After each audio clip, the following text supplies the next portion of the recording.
It's showtime.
Let's go.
Be with us.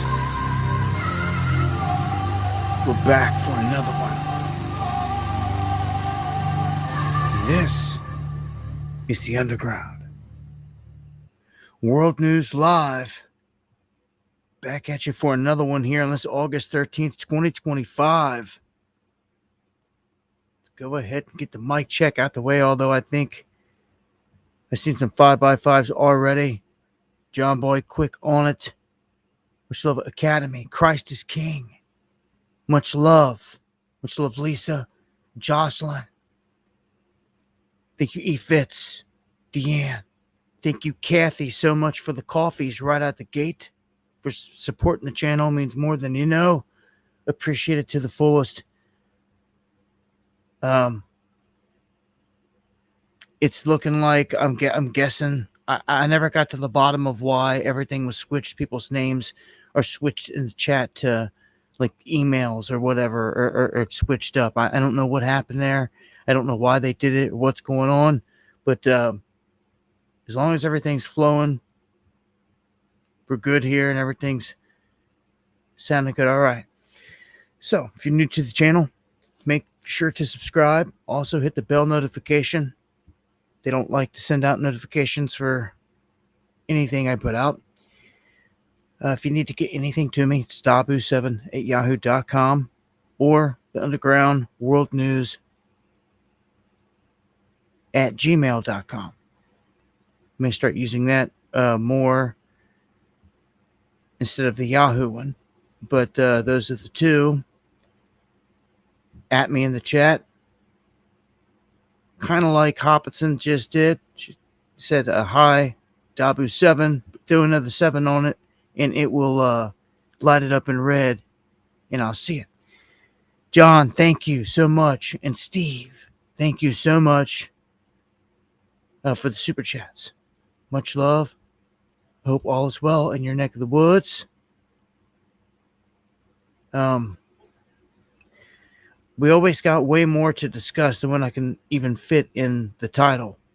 So we've got a lot that we're going to cover here tonight. Let me see here. I normally start off on the space tip. I'm going to start off on the space tip in terms of this Atlas. Just go ahead and get the updates out of the way here, and then we'll jump into some of the more breaking, developing stuff from today. This is connected to a video I just put out. There's a lot of debate over this object, and even though there's debate, just looking at some of the cold hard facts makes this very interesting. What we can call the cold hard facts. Okay, we're lied to all the time. Okay, and that is true. But just because there's lies out there doesn't mean there's truths floating around as well, or not any truths floating around. So when it comes to space and all that, obviously they have the upper hand because none of us can even get to subspace to prove anything. To try to find the crap out of you. Although I have a mission lined up, if we can get to it here one day, to simply send up a balloon up into subspace, loaded with cameras and tracking devices, and see for ourselves, even live stream it. There's no reason you can't, outside of money. So if we can make that happen, we can I'm sure we're going to see some things, man. Look, on this channel, I have crazy stuff that people don't even realize. I have, my trip to Area 51. We caught objects on the tarmac that appear and disappear right in front of your eyes. It happened to us that went there and filmed down inside Area 51 from Tikaboo Peak, 26 miles away. I have wild footage as an example. Also got me blocking out the sun with an object standing in my backyard, blocking out the sun. And you see what is going on with the sun, real deal. You see what's interacting with the sun. None of it manipulated or photoshopped or anything like that. All my stuff, the real deal. And if you just did it yourself, you'll see it for yourself. Much love to Jennifer. She specializes in this stuff now. Years ago, I'll never forget when I put out that first video of the stuff around the sun. You got to hold something up like a pencil and have like one of them squishy balls on the end, stick on it, like so you can kind of hold it up, and you got the whole sky in your view, except for a little bit of the pencil coming up, and you're blocking the sun out almost perfectly with the ball. Okay, when you do that, you will be amazed at what you see in HD flying around the sun every day. If you've got blue skies, clear skies, they're there. There's something interacting with the sun constantly. If people just stopped and took the time to look, you'd see. Anyhow, we've got this object coming in that this is the biggest, baddest object we've ever had coming our way. Fastest, largest, most majestic. It jumped from 7 miles wide to now they're saying 12 miles wide, which is a huge difference. Okay? Huge. Almost doubles in size. Like, what's going on here? For real. Oh, yeah, there are demons walking around in human skin. You got that, Conrad. Let me tell you. That's the real deal. I could call them tares. Can't wait till the Most High returns to separate the wheat from the tare. They are amongst us. Just like in They Live, they are amongst us. That is for sure. Anyhow, I don't know this. I don't know. Ultimately, I see how much evil is here, just like you said. So if something's coming in and it's bad too, well, then I guess we're just like double Dutch screwed. Like, is that bad? Can it at least take out the bad that's here? Or is it just coming for us? I tend to think, and I hold out hope, that there's some good guys out there. And it may just be them coming through. Call it your return of the gods. Call it whatever. Yeshua, Jesus comes like a thief in the night, man. And I feel like any time, at this point, at any time, anything can happen. Because it's going to get real crazy here soon. These days, me streaming may come to a close. It's going to suck. A lot of things are about to happen. I've warned you about it forever, but they're going to happen. We can't just keep warning about it and it's never going to happen. These things we're destined to happen. We're on the clock now. And at any time, I've got a prime window that I pointed out. It begins later on this year on 11/11 to really watch for. But things are in motion. This thing is going to be at its closest approach right around then. Like right around December 5th, they're saying it's going to be like it's a perihelion, but you're not going to be able to see it. So I've got some crazy details about this object to add to the already crazy details that we had about it, right? This object, they're saying, I'm going to read exactly what they put right here. The brightness of this object implies a diameter of 12 miles. And they say that there's not enough rocky material in interstellar space to deliver such a giant object per decade. Also, like they were saying it was 7 miles wide, and then the size of it, you're seeing that was part of like maybe a coma around it. Well, now it's like that coma, it's like almost vanished, and like this thing's doubled in size. So the Hubble Space Telescope captured images revealing a glowing area on the front. Something that's never before been observed in a comet. Much love. Timmy, everyone else out there checking in, much love. Let me restate that there. They revealed that this thing is glowing in the front end, and it's something they've never seen before because a comet is structurally sound. Usually it's one big object that has a uniform glow to it, and it has a tail. This doesn't have a tail. And they're asking, why did NASA say they spotted a tail? And that was the reason for calling it a comet, just so you know. It's because they said they observed a tail. But now every single observation up to this point, there's no tail.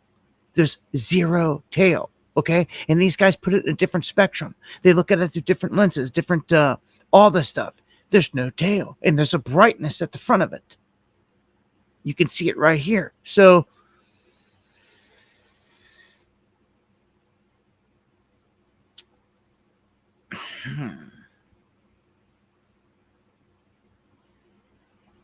it drops in at an angle where there's only a 0.2% chance that it's natural. You want to go with facts. You want to go with facts, not conspiracy. You want to go with facts. I'm getting them to you. Give me all the updated information on what they're saying. Okay? Much love, Kemp. Much love. I can't wait till he does come. Let's put it that way. Putting in the work to the moment. So this is where you can see this glow off the front of this with no tail. Again, as the comet's a normal comet, a comet gets closer, it also picks up a secondary tail, an ionized tail, as it's wrapping and going around the sun. Yet this thing is almost virtually going to be parked behind the sun at its closest point, which is very peculiar because it's going to go right past Jupiter, Mars, do a drive-by, a flyby at equal distance of all these places at perfect timing to get the scoop. It's going to be coming at a perfect angle and timing to get the scoop on all these planets. And then when we should be able to see it, it's best lit up, glowing in the sky and all this other stuff like comets do. You won't be able to see it. This is just, these are the facts. And it's very, very odd. You can see that it indeed has this, the darkest point on this is the brightest. Okay? And it's all like circular. There is no tail.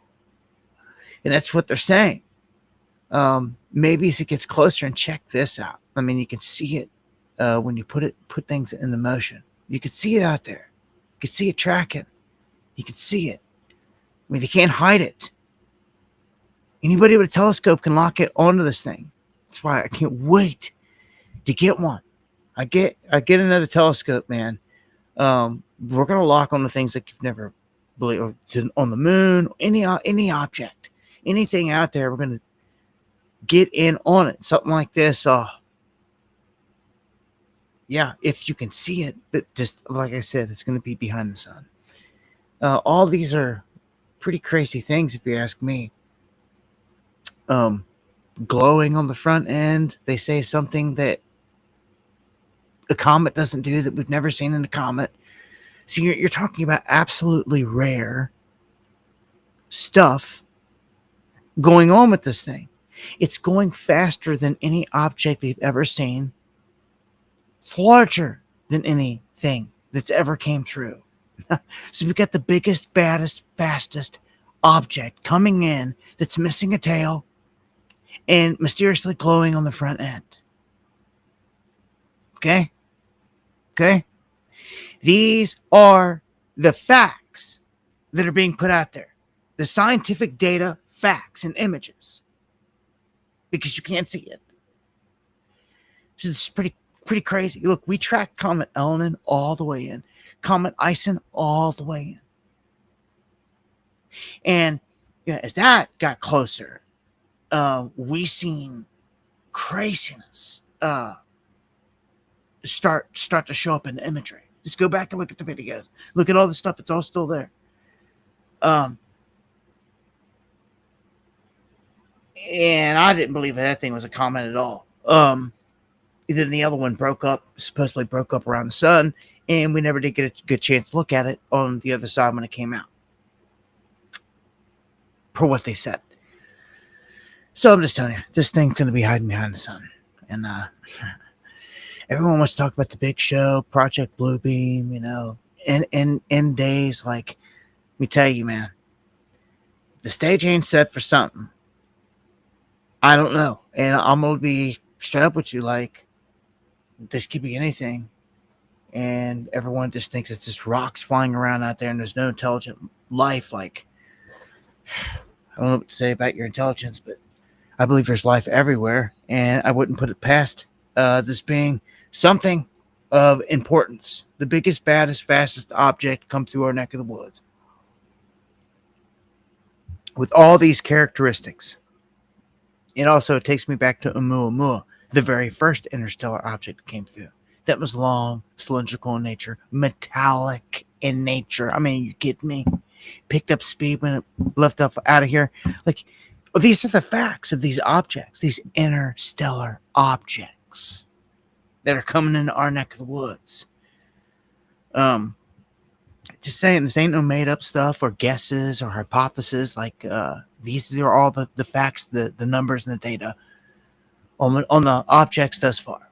So this one's called Atlas, man, and I'll notice it's just got a feel to it, man.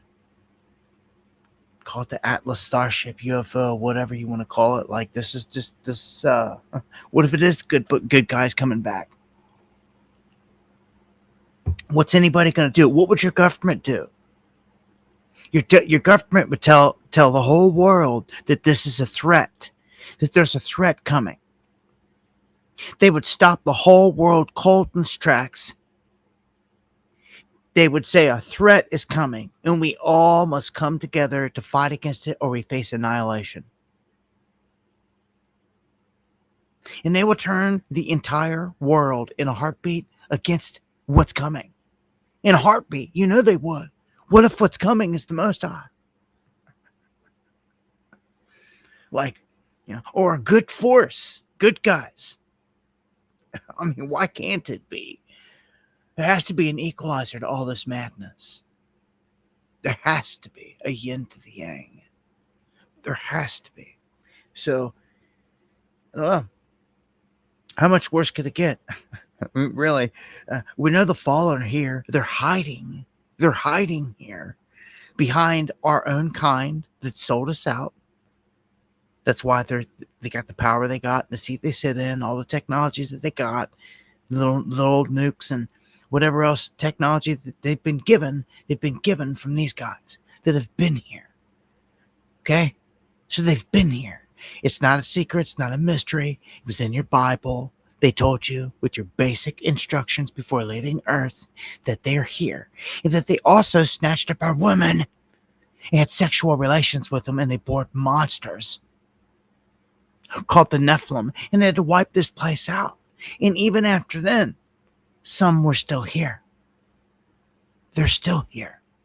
Tucker Carlson came out in front of his millions of people this year and said something amazing, that life is here. He said it flat out. Just go look it up if you need spoon-fed from the mainstream. He said they are here.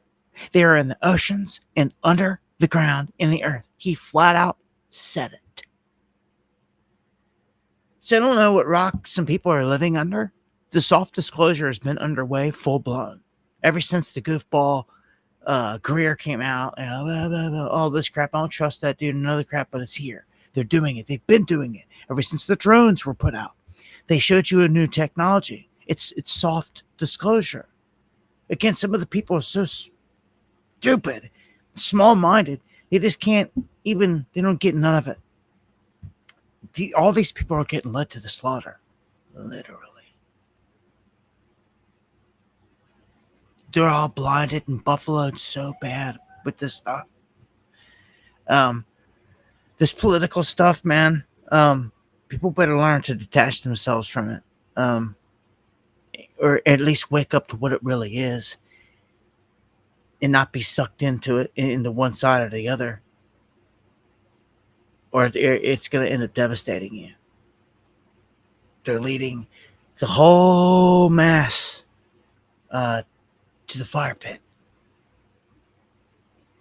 And we're trying our darndest to wake them up. That's what we do here. We break spells, wake people up, and trust me, people don't like that all the time. People don't like waking up. They don't. I see it all the time, and you guys know it. Oh, you're bashing, blah, blah, blah. You know, they start to freak out. They start to call you names like it's high school and treat you childish. Because a bunch of people jumped on this Trump train because it was the easy way out and all that stuff. And now that things aren't going so good, they can't handle it. They can't handle it. They can't handle that he's a PETA protector, and so are they if they're supporting it. And the conversation ends there. And they just can't stand it at this point. Like, I'm holding the mirror up to everything here. People better realize what it is they're doing. I'm all about saving innocence in the children for real. You know, I'll put my life. I seen something happening to an innocent child somewhere, and I seen it. I was there. I put my life on line to do something to stop it. Okay, versus all these other people that would just turn a cheek and walk away. That's what they do on everything else. So why wouldn't they? There. This is how I see it. So you can't trust none of these people here. This, as you said earlier, Kim, this place is full of demons walking around in the flesh. All right, here's one. Today, a shooting breaks loose. This is in Kentucky, in Louisville. And if you're going to hear of anytime you've ever seen me live stream, like the chaos when BLM was here and all that stuff, like anytime any super crazy stuff ever seems to happen in my state, it's Louisville. It is the biggest, one of the biggest cities, if not the biggest city, outside of Lexington. And it is Dem controlled, unfortunately. And because of that, all this chaos seems to stem from there, because of the policies and everything that they let happen, and all the staged crap that happens in these areas. If you venture out of Louisville into the rest of Kentucky, into the hills and to the mountains, you're going to see that none of it's down, not a single bit of it. That you'll see Trump signs all over the place, and it's kind of like that. Or once you get deep up into the mountains up here, the sentiment is they don't trust the government, period. And that's how I like it. Because that's how it is in the end. And if you haven't realized that by now, you're green. That's all. You haven't spent enough time trying to awaken fully yet. Once you do, you'll get. If you really want to, you'll get there. You'll see it. It's just going to take more time. I try to tell people that the sooner the better.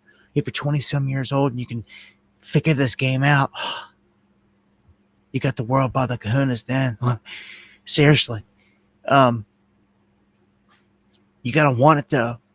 When I was in my 20s, I decided, this is what I wanted, knowledge.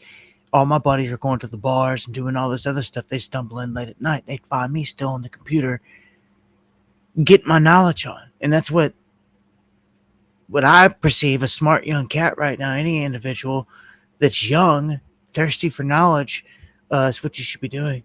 And the quicker you figure this whole thing out, the better, right? Because then they can't play you. You can't fall victim to the stuff. They can't stick you with their whatevers and their spells and everything else. You're hip to it. And see, if you're hip to the magic, it doesn't work on you. You see? You got to first off know what's going on. I see people in the comments and some of the videos, the people that don't join the live streams. This is people that'll catch a video every now and then, and they'll come in, they live in this false reality, and they just can't believe, that Trump's getting called out on anything.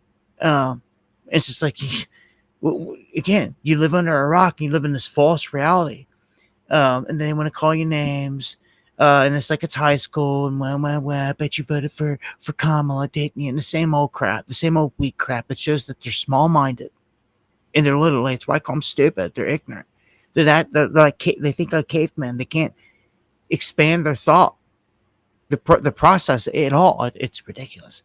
But that's also why they're getting played. That's why they're easy to get played, and they're being played. Is because they're so small-minded, unfortunately. And you're going to have that. You can't, there's nothing you can do about it. It's all over the place. I hear people choose. A lot of people chose this. um, because they thought it was the cool thing or whatever. But I'm gonna dive into that more here later. Let me get into this main story. A shooting happens at a bus stop where a woman gets gunned down by what was reported to be 3 people, which it wasn't. It was, well, they had only one arrested. They're not looking for anyone else. Per what they say here, there was a lockdown. They got a 15-year-old arrested, and the woman is dead. She died at the hospital. She was taking her kid to the bus stop, and yes, this stuff has got to stop. Like,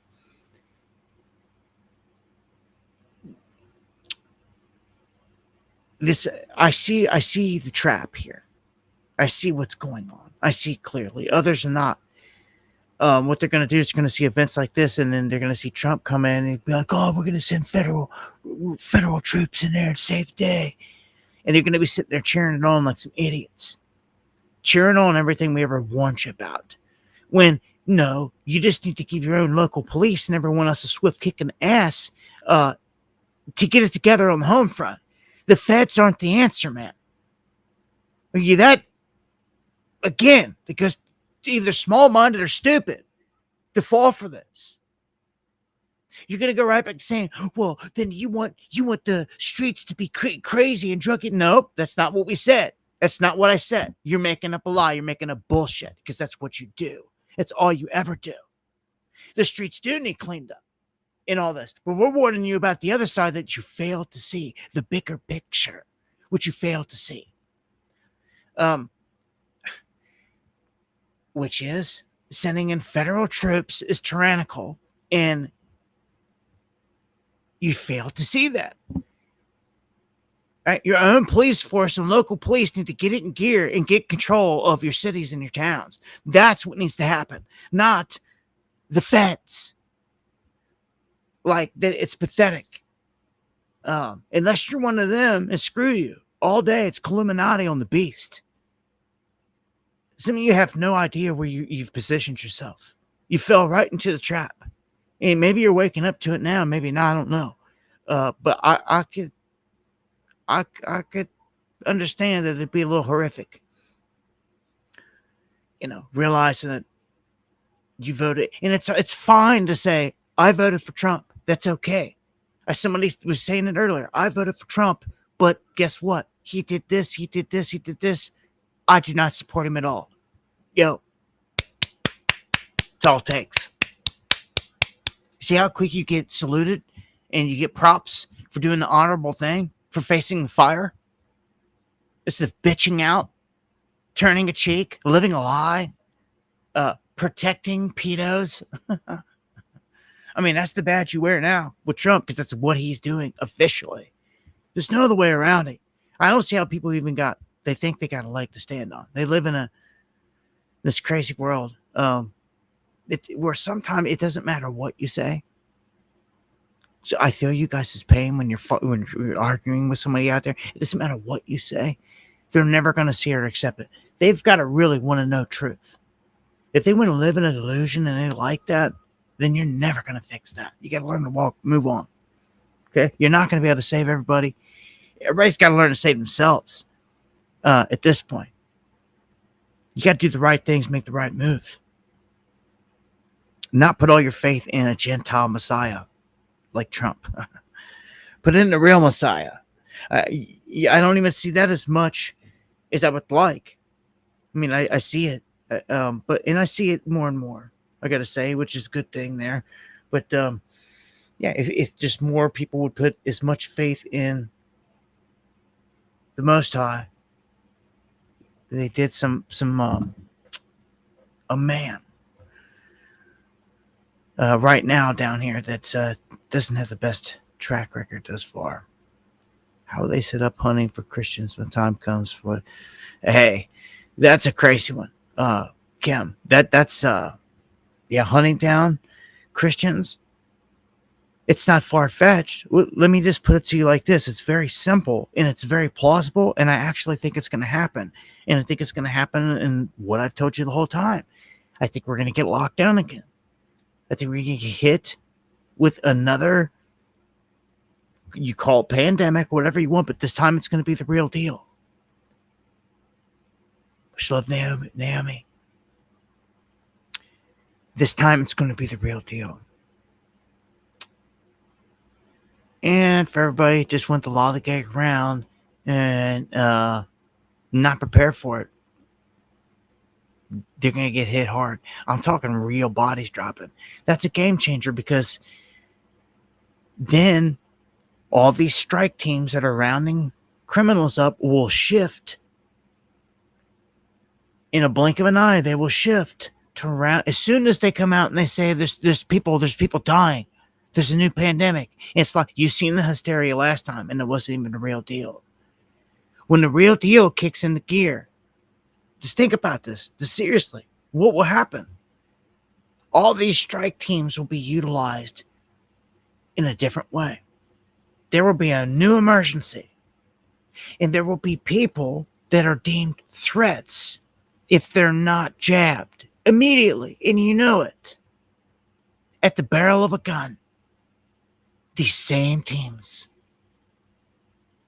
Just that easy, just that quick, just the next morning. Old Homan is trying to be the hero out there. It's going to be your worst nightmare.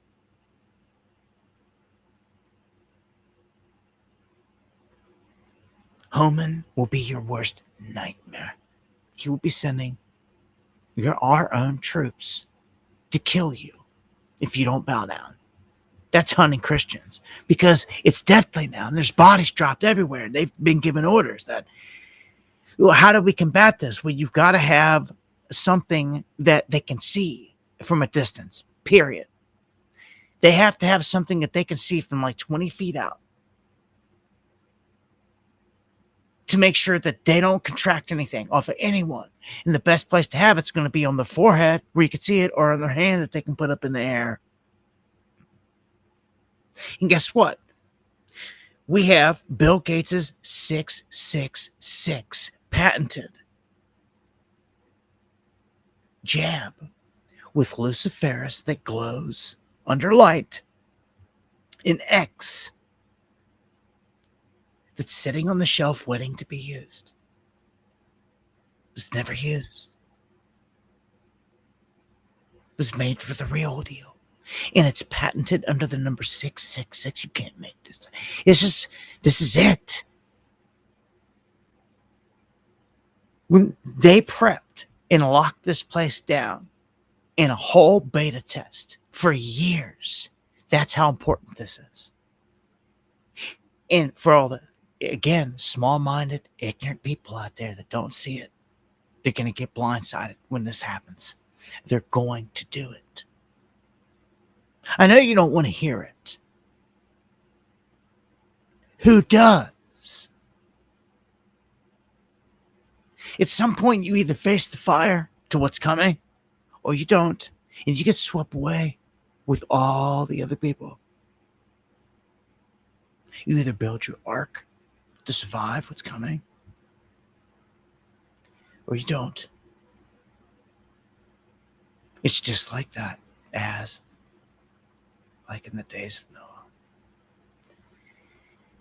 There's big events coming, and you said hunting down Christians. There's nothing scarier, there's nothing wilder, and there's nothing realer than what I just told you. As soon as a real event pops off, it begins. The hunting of purebloods will begin. The shutdown of everything will commence. You too will buckle at the knees. Everyone will tremble. When you see friends and family for real die, many of you will be tested like never before, that you haven't seen yet. You'll be tested with this next one, and it's going to be that mark, and you're going to know what it is.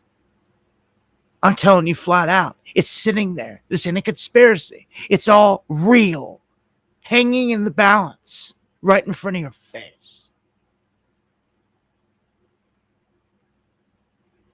So when this happens, you'll probably never see me again.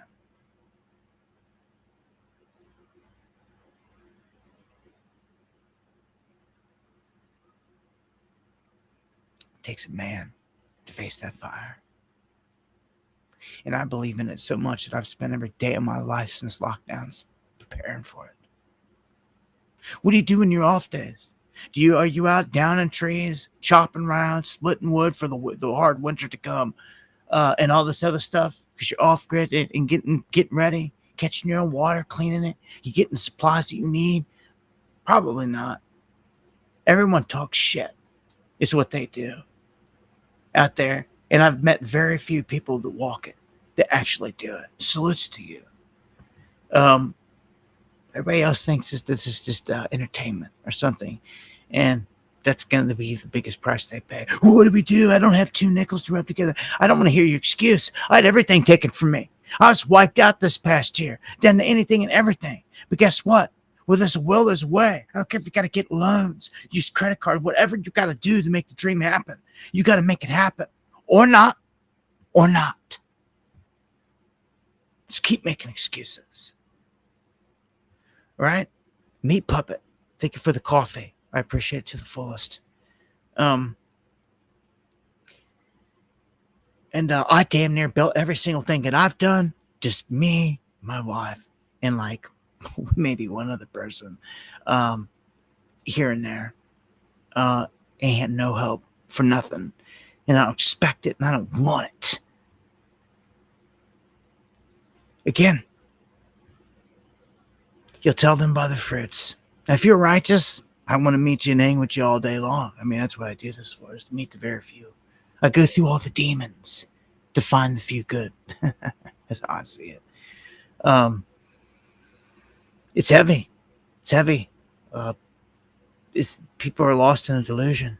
I just told you the most plausible way the Christians in this country would get hunted down. And it can happen anything, anytime. And it's percentage-wise, you find me another scenario that trumps it. Find me one. And while I talk about it, anything's possible, put all options on the table. But I'm just telling you, that's the worst one. I'd rather get EMP'd and all this other crap and try to survive hacks or grit down, all this other stuff. But they release something, it's over.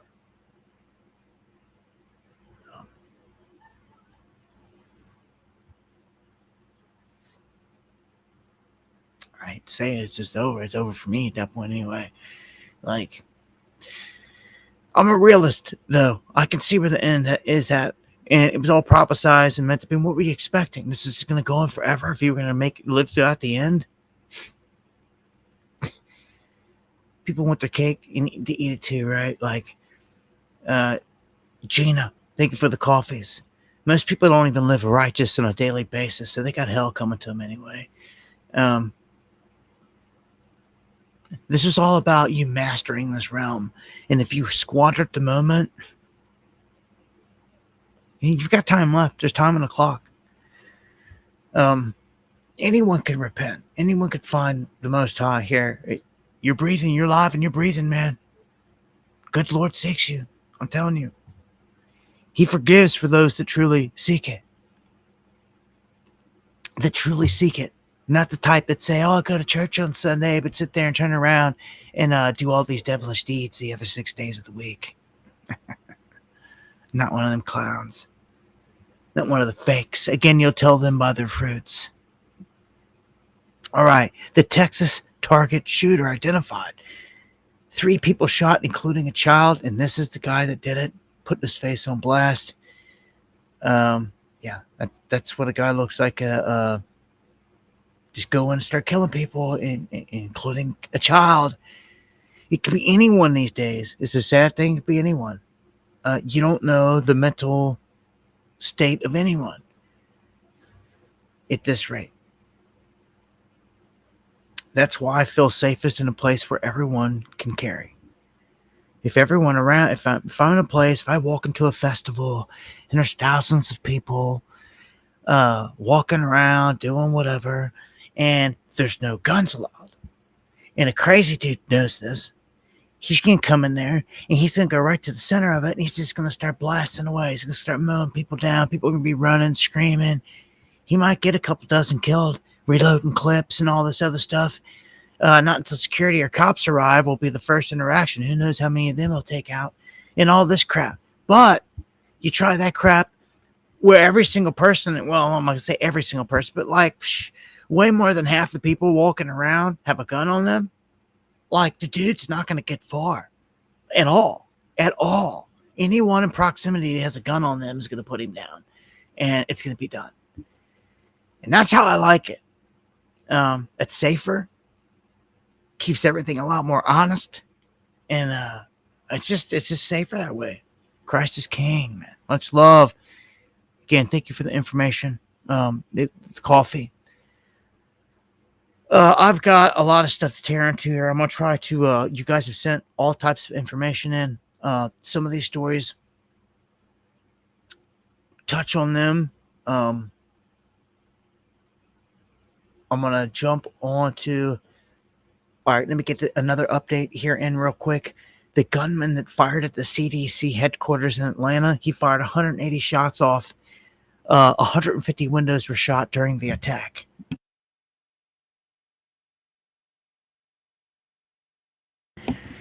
Remember, he said that he was jabbed and suffering from the effects of that.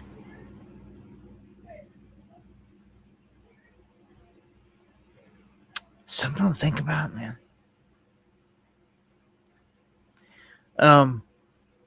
Farmer's Almanac out. Let's just jump in here. A look at what's to come. They're saying, I'll just show you the image. Is it always right? No. Is it somewhat right? Yeah. Enough so that everyone always cites it, but there's been years where it's been off bad.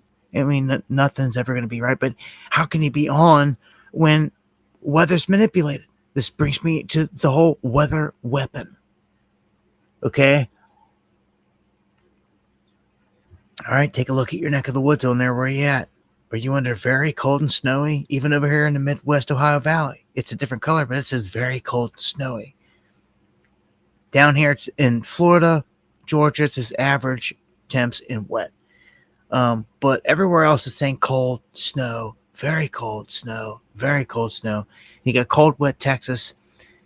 Out west, chilly, wet, average temperatures, California, Nevada.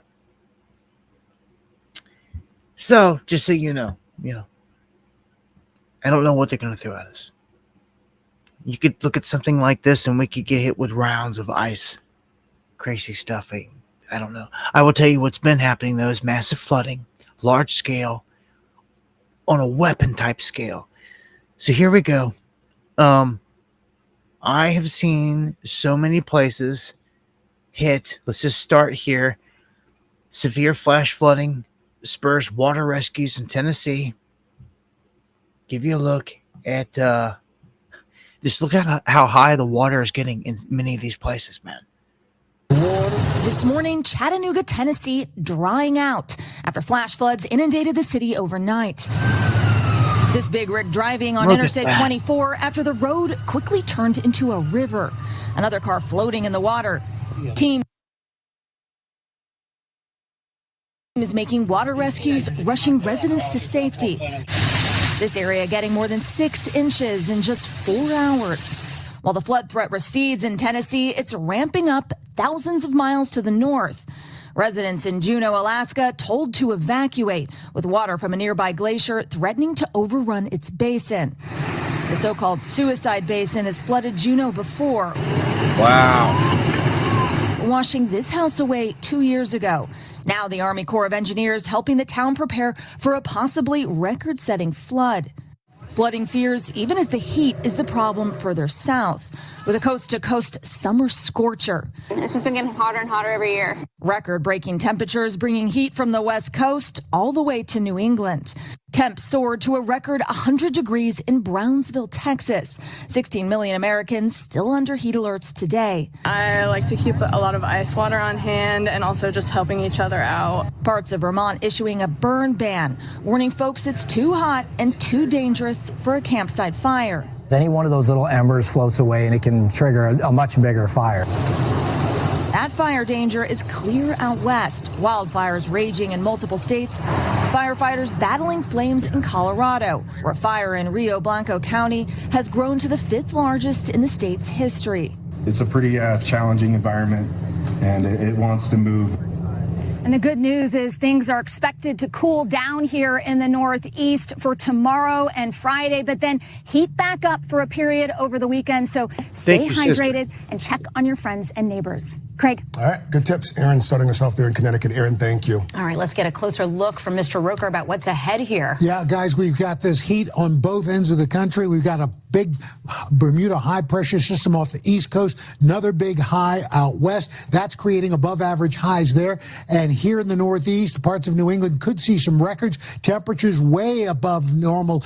Las Vegas, 110 degrees. Tucson, 104. Baltimore today, 93 Look how high degrees. the temperatures You'll are. see that heat starting to move further east during the week from Rapid City to Dallas, all above average temperatures. New York City in the mid 80s. We go into the weekend, get a bit of a cool down as that cold front pushes through, but then pops back up toward the end of the weekend into the middle of next week with temperatures 90s in Omaha, 90s in Chicago. Now we've got tropical storm Aaron brewing right now in the Atlantic, 1,400 miles east of the northern Leeward Islands. It's moving west at 20 miles per hour, becomes a hurricane sometime early Friday morning, a major hurricane early Sunday morning at a category 3, but it looks like it'll pass to the north of Puerto Rico. The problem here is the water temperatures mid 80s, 2 to 3 degrees above average, but most models wrap it around this big high and keep it offshore, but we're going to have to continue to watch this because, of course, anything can change within that model. Shut Now, up, Roper. You guys have said this stuff before, and they've sent them right up the East Coast. Remember Sandy? Man, I've been doing this for so long. I've covered so many hurricanes. I've watched them say this. It's going left, and then it come right. They've had whole areas evacuate, and then had other areas not evacuated, where the storm comes into. Man, I've seen so much crap. Cloud seeding before the storm. Anyhow, that is the storm system that's going to be kicking out to sea. My biggest issue is like all these cities getting hit. I've got another one here that thank you, Tracy. Look into the number of missing children in Northern Virginia. Yeah, it's like that everywhere. Yeah, there's you're kidnapping kids all over the place. I just had one here. Like, even it gets crazy, man. No one seems to care about nothing. Everyone just wants to watch. I wish I had more of a means. I'd be organized and doing all types of stuff. I swear to you. I'd be doing all types of stuff. Anyhow, these people getting hit hard, and I feel there's rescue missions going on. And remember, these floodwaters are not the safest water. See that boy right there? That boy, man, rest in peace, buddy. He was right here from my town, my area, and he's been missing, and we've been looking for him this whole time. And we just found out today that his piece of mom killed him and buried him in a shallow grave. What was the time? What was the odds that thing just popped? He just popped up on the screen for that instant after you said that, and then disappeared. Like, R.I.P. little buddy. It's it pisses me off. Anyhow, anytime the innocence of the kids, lose their life, it just makes me mad. Northwest Georgia also getting hits, not just Tennessee. Trees down, flooding all over the place. Same thing there. Let me look at the highways. It's like a river. You can see the drone footage here of this. I mean, just look at it. Barely see the tops of the cars there. The back, it's pretty bad. I mean, you got flooding going on all over the place. They're saying going into the Carolinas. So, man, massive flash flooding hitting Georgia, hitting Tennessee. Go over here and check. There's one more. One more I thought I tweeted out here earlier. Oh, yeah. flash flooding in southeast Wisconsin. Let me go ahead and just show you this as well. This is all over the place. Look at this. Back this up. So, Lake Michigan's paying us a visit out here in West Dallas tonight. So, Lake Michigan's paying us a visit out here in West Dallas tonight. It's almost at my doorstep. This is crazy. That's crazy. Yeah, this is Wisconsin. Yo, are you guys parked down here? Yeah. You might want to move your cars because it's coming down like. The garage door was like broken in, so it's busted through the garage door. Yeah, we might want to hurry. You're all right. Oh yeah, it just starts coming on in more and more. Yeah, you might want to get out of there.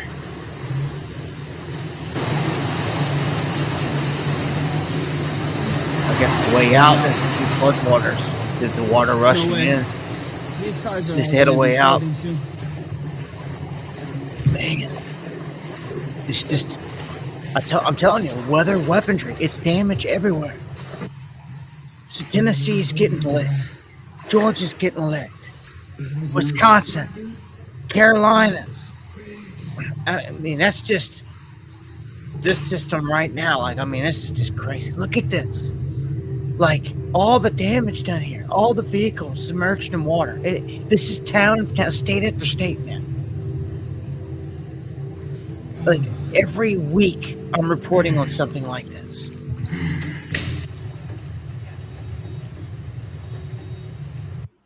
Just, it's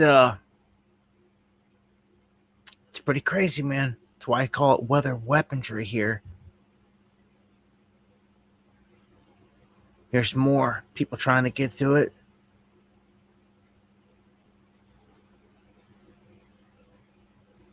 Maybe you guys are seeing something like this out there. Definitely man-made for sure. Apocalypse, thank you.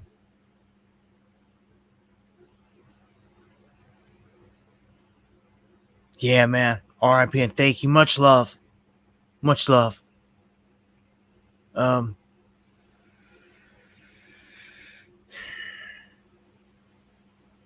What, Wakasha, 7 to 10 inches? Wow, okay. Yeah, that's what I'm talking about. And you can see, like, it gets dangerous. It's like driving in a lake. So, all right. I think I made it clear. It seems like it's a widespread attack on a lot of different areas, getting unusually fast bursts of rain, like releases of rain, where it's stacking up just like this, and it's doing this. It's not running off right. It's not being absorbed, and it's hitting areas that it can damage the worst. It's almost like it's targeted, man, every time. I don't know. You see it as well as I do. It's ongoing. All right. Gonna keep it pushing here. Got a lot to cover here. Where are we at, bro? An hour in already. Just flew by. It's probably gonna be a little bit longer one tonight. Pick up the speed here, the second half. On some of these stories, I want to thank anyone that's joining us. Hit that subscribe button if you're new. Email me, dabu7@yahoo.com. If you've got anything you want to get to me, at me in the chat there. And I appreciate any support to buy me a coffee, PayPal, or the chats, period. Let me make sure that I do get a Twitter pulled back up again over here on the other page, just in case. Try to keep an eye on that as well. So we're rolling. And this one is pretty crazy here about Pokemon. Now, I know you guys probably have a kid, or you've at least heard of the frenzy of Pokemon. Well, McDonald's decided to do this special edition thing or whatever, where they were giving away Pokemon in Happy Meals.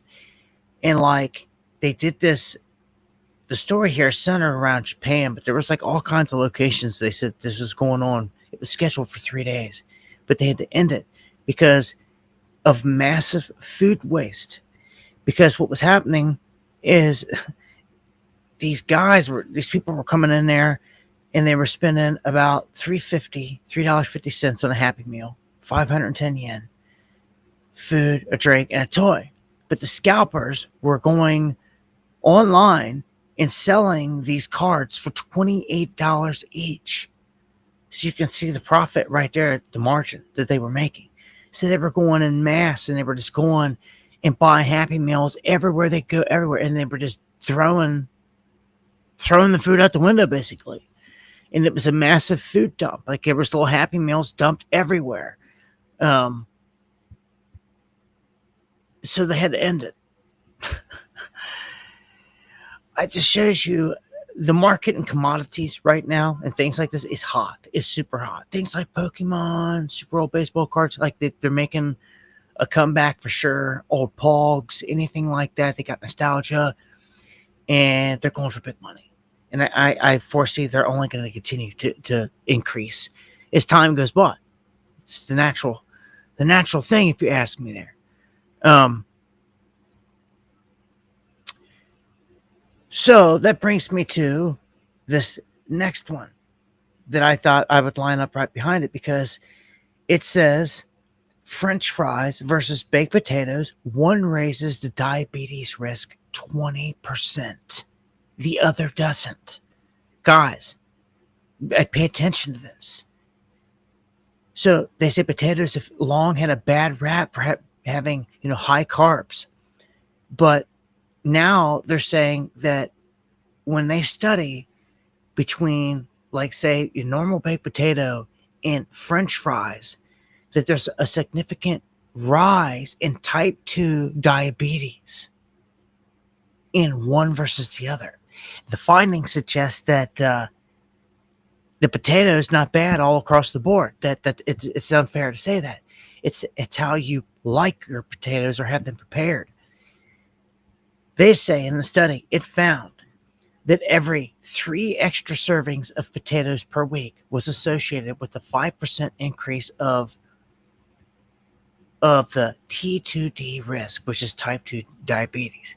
For French fries, that jumped even higher, 20% per 3 servings.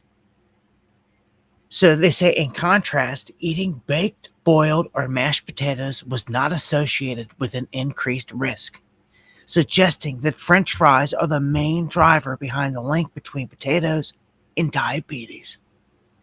French fries, and I suspect they've long known this and are just putting this information out, whatever. They sit on so much knowledge. French fries are often loaded with salt, and they can raise the blood pressure, and it can trigger inflammation. That increases the risk of the T2D. However, it's more than just the fat and salt content driving the risk. They say that French fries are typically deep fried at very high temperatures, which can produce harmful compounds. One such compound is acrylamide, formed during the browning and linked to inflammation. It's also linked to insulin resistance and blood vessel damage. Now, don't you think that those are key things to know in life, man? Like, this is like simple. They should teach you this in school. It's just basic information to save people's lives. That's why I'm putting it out there tonight. But they don't, man.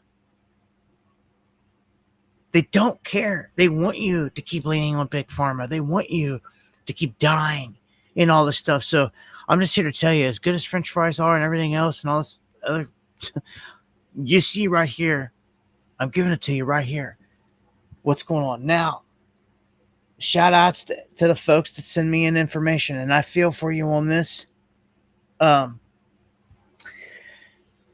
been told that folks are trying to get diabetes medication for their children or the child, and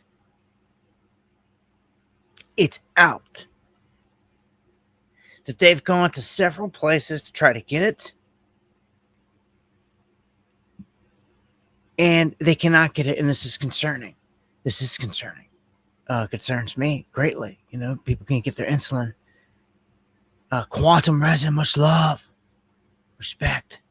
If people can't get their insulin, they can die, obviously. So this is a big problem and very concerning. It's part of, it's got to be part of your survival plan too. I mean, if you think about it, you better think about it. What happens if society breaks down? What are you going to do? I think about these things, and I don't even have somebody like immediately close to me that needs insulin. But I think about things like this. Like, what if you do? Like, you better be thinking wise. Like, if this place was to break down, like,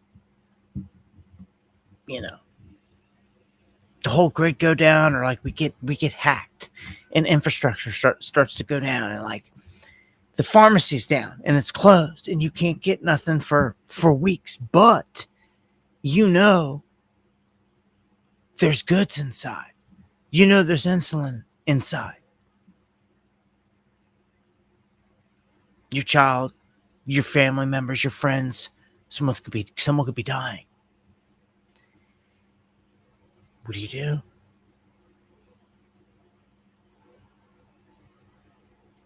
These things people don't want to think about until it's crunch time, but you better put some forethought into a lot of these things. Better know where these spots are in town. Better make a mental note. For real, you better have a plan. Somebody better. Because somebody's going to come along with a plan, and regardless in the end, somebody's going to get that medicine. Even if everything is breaking down. People need to think about all these things. In a society, it starts to go crazy, especially when it comes to those things. When I got the email, it shakes me up right now, because especially again when you're talking about a child or anything like that, like anyone, like knowing that they need a medication and you can't find it somewhere, it gets super concerning. And they were looking high and low, and even said they went to Amazon and everything else, and like they couldn't find it. They said it was on back order. Then what? Like it's scary, man. That's why I say we got to have some kind of plans out here. Colleen said, "Just watch my kid's dad die from diabetes." Man, I'm sorry. I'm sorry. I've seen it in this life too. Seen good people go. Several good people go in this life from it to something that I feel could be we could avoid it if we actually change the way we eat. I'm serious. It sounds may sound goofy or something like that. Like, but no, seriously. Like, take control of your life and your health. Stop eating all this processed garbage that they're banking on you eating, and leaning on big pharma, and then dying. They're hoping for that, man. Like, living as healthy as possible is going to be the best way here. I don't information like this. I bring it up because I think it could save lives. What more can you do? You got to be proactive yourself. Even if you're young these days, there's so many toxins and poison. You walk into some of these places, man. I see these Dollar Generals in these places, man. It's nothing. And I did a report on it in the past that they predicted that with all the Dollar Generals, with all the processed junk going up all over the place, instead of like real deal farmers markets with fresh produce, it's going to cause the diabetes to go up and through the roof. And we're already seeing it. We're already seeing it. You know, every situation is different. Some people will get it in different ways. But like, I'm talking large scale. If we can try to avoid these things, then we probably should. So I'll take this into consideration now. If like, you know, it's brought up, you know, as a dinner option from here for me, I'll bring this exact point up that like I'd rather have a baked potato because it's going to be a healthier option versus French fries. All right, you learned it here tonight. Look into it further. Here's something. Amazon, as I just mentioned, they just launched a same-day grocery delivery service.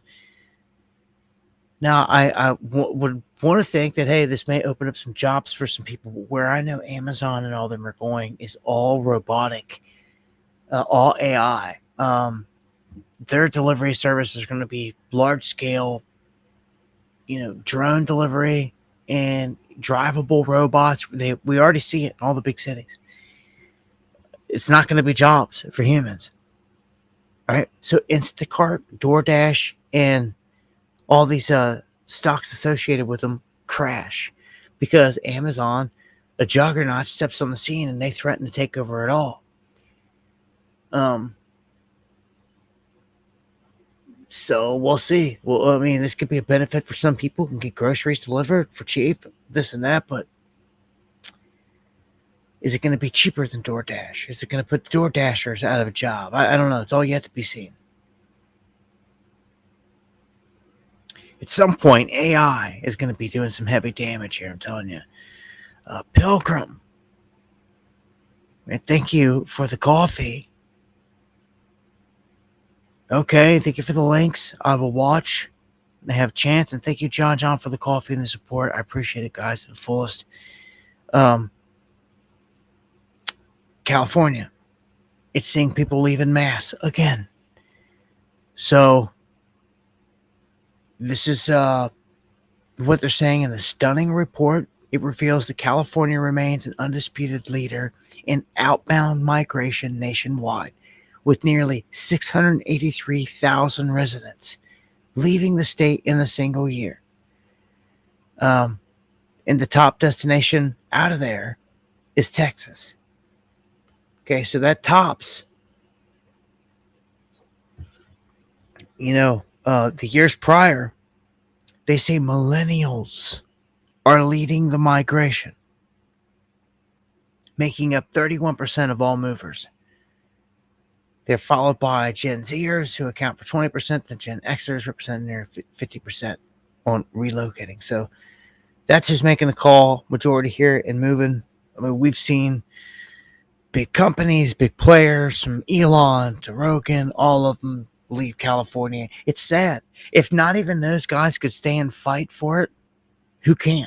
If the world's richest man had to leave, who can save it? I mean, seriously. You stop and think about it. Who can save it then? What's going to be the hope? I just don't get it. It's going to take like, I don't know. It's going to take a lot more than what I think that this country can handle.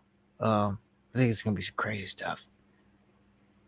Some Academy says today while shopping the store, store had smart carts. When you place an item in the cart, it auto scans it. It has a credit card machine attached. What the? Wow. Thank you for that report. Where was that at, Academy? If you could let me know there in the chat. What state at least. That's crazy. So I haven't seen it yet, but I don't doubt it. They're constantly pushing something. But yeah, people fleeing California. It's crazy. I mean, you've heard about it. California is gorgeous, beautiful. A place I'm sure everyone would love to see and visit, but like, I can't even bring myself to do it these days. I spent all my younger life dreaming of going to Cali, one day. And then by the time I got older, it just hasn't, the politics and all that crap and that garbage has kept me away from it. Gun laws and all this stuff. Wickman's in Buffalo. Okay, in Buffalo, NY. Thank you, Academy. All right, checking in from Buffalo, man. Been there. Been to Buffalo. Gotta say, I've had nothing but the good things to say about my passing through Buffalo. Anytime I've been through there. Never no major issues. Nothing crazy. Let me jump over to this next one, the end of the mega employer. This is crazy. In June, Amazon CEO Andy Jassy had a blunt message for his 350,000 corporate employees. And it was simple. There's going to be fewer of you in the near future. And he says all this is pretty much thanks to efficiency gains that he expects from AI, meaning that it's going to take you out. It's going to take a majority of you out. The former top executive over Google that I talked about on the last stream, he said that the business that they run took 350 people to run it the year before, and that now that AI is involved, only 3 people are needed. I don't know if words can even put that. I mean, can people comprehend this? How bad this is? Going from 350, 100 people, I mean, 350 people walking, that's like a massive ballroom full of people. And then you zip it down to like 1 person on each side of you. It's you and 2 other people. Can you imagine that? Can you imagine the entire warehouse is gone? That's what's happening right now. That was going to be in my title tonight. The elimination of the middle class, the strategic elimination of us. They keep saying by 2027, but it's here. It's happening now. It's accelerating. It's taking out jobs quickly. And I don't know what else to tell you. Like, all these people think, oh, you're hearing these stories that, like, even here in Kentucky, they were saying, oh, someone's bringing big jobs here in this and that. They're potentially big. They were saying potentially big jobs because they're bringing warehouses to Kentucky. And it was just like, hold on. You're talking about AI connected to that. Like, there's going to be very few human jobs. And that's the one thing that they're not saying. So all these people are going to have their hopes up, not caring that these warehouses are coming in. But then when all these buildings, warehouses pop up and like no one's getting a job anywhere and they're looking around and times are hard and rough and like another warehouse goes up and like you've got a whole strip of warehouses that goes up like in no time. And like still, Tom, Dick, and Harry can't get a job because no one's hiring. Like, what the? I told you. If 350 people equates to 3, all right, so that means 350,000 could be cut down to like 3,000.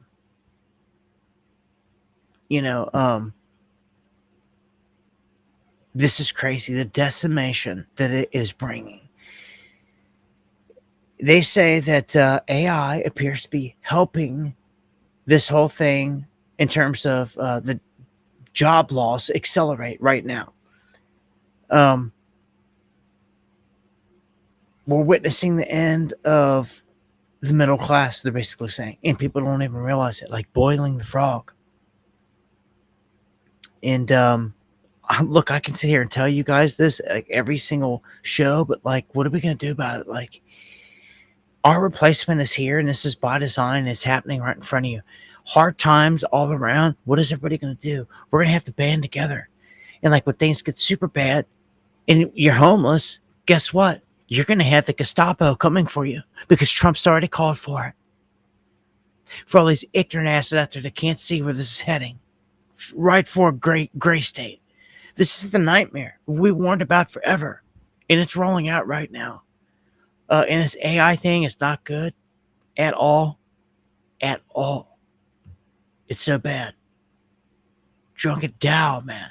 Much love. Thank you for the coffee. So Gregory Mannarino over here writing an article out here to his lions, his followers, and he's basically saying, look, it's going down. Like this, he's like, this is what I do. He's like, I'm telling you right now, AI is about to wipe us out. Okay. Leave out the fact that the U.S. economy is at economic freefall. Mass job losses are about to go down. Surrender to AI. It's what he says in his breakdown, and it's pretty quick here. He goes, as more corporations increase the use of AI, this also increases profit margins, and competitors must match or die. This forces rapid adoption across all economic sectors. As a result, Wall Street, investors, and shareholders will reward whichever company shows the steepest cost reduction, and that will further accelerate layoffs. Expect both economic and social shockwaves here. Why? Because U.S. small businesses, restaurants, shops, they're going to feel the secondary pain when they get displaced workers have less disposable income. The result will be small businesses, restaurants, and shops will close, and it will be more layoffs. He says here that wealth concentration will accelerate, as it always does, the top 1%, right up to the top 1% and 2%. AI productivity gains will flow to the corporate owners and the major shareholders of these corporations, with major job losses coming. He goes, this below is what is being predicted will happen over the next 18 months from right now. And it's going to be way worse, accelerated from 2027 on into 2030 when it comes to AI taking your job. Number one, he says entry-level white-collar roles, customer service, admin, basic analytic skills, call center work. This will be the first wave of cuts in jobs that will go.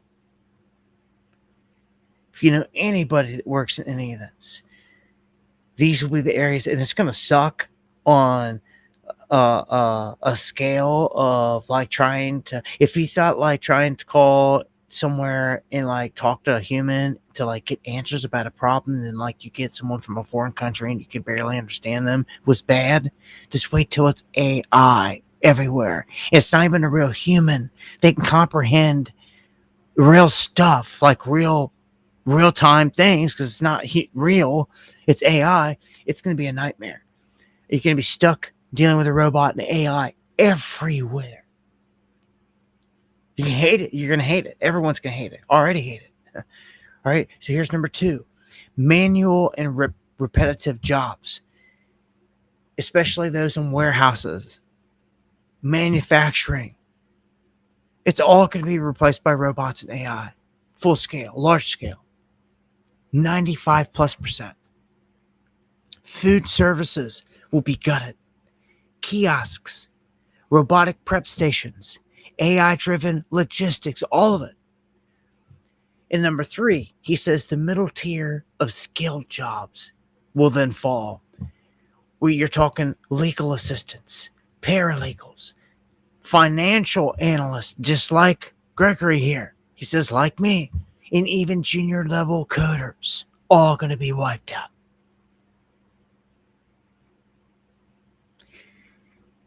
He's a realist. That's why I like him. And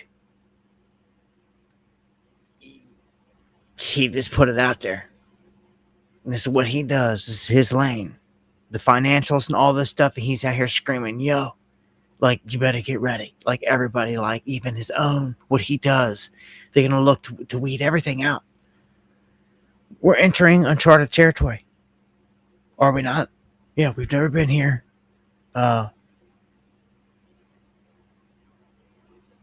it's a good question, Quantum. Yeah, very good question. What if it decides that we're cockroaches and wants to weed us out? It's already showed the capabilities. Looky here. Here's a humanoid robot learning how to fold laundry. And I figured I'd share this with you for a minute so you can see exactly what the Helix is doing right now. What Helix is doing with the robots and verbal commands. He just walks up and gives it to him. Watch. Hey, Figure, can you fold these towels for me? Sure thing. I'll get right on that. Even responded, gave him a thumbs up.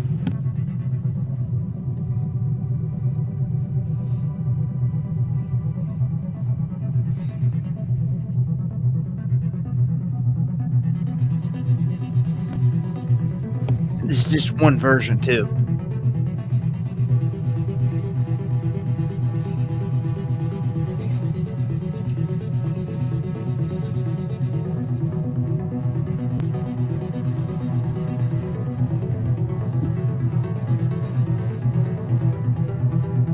It's over.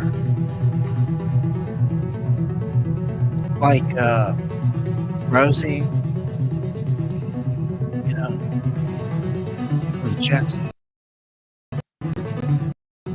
You know, like this optimist, whatever. Elon, everything that they're pushing, Kim Kardashian, all of them. It's what every home needs. Yeah, right. If it was only righteous, and we talked about this before, we should be training AI to be righteous and have robots that are righteous to counter all this evil. I mean, if they're going to send a robot army at you, then somebody needs to be building good ones to fight back, or at least something to protect us. Or you better start finding out a way to eliminate these robots. They're taking out. What do you think is about to happen here? Our entire society is about to crumble.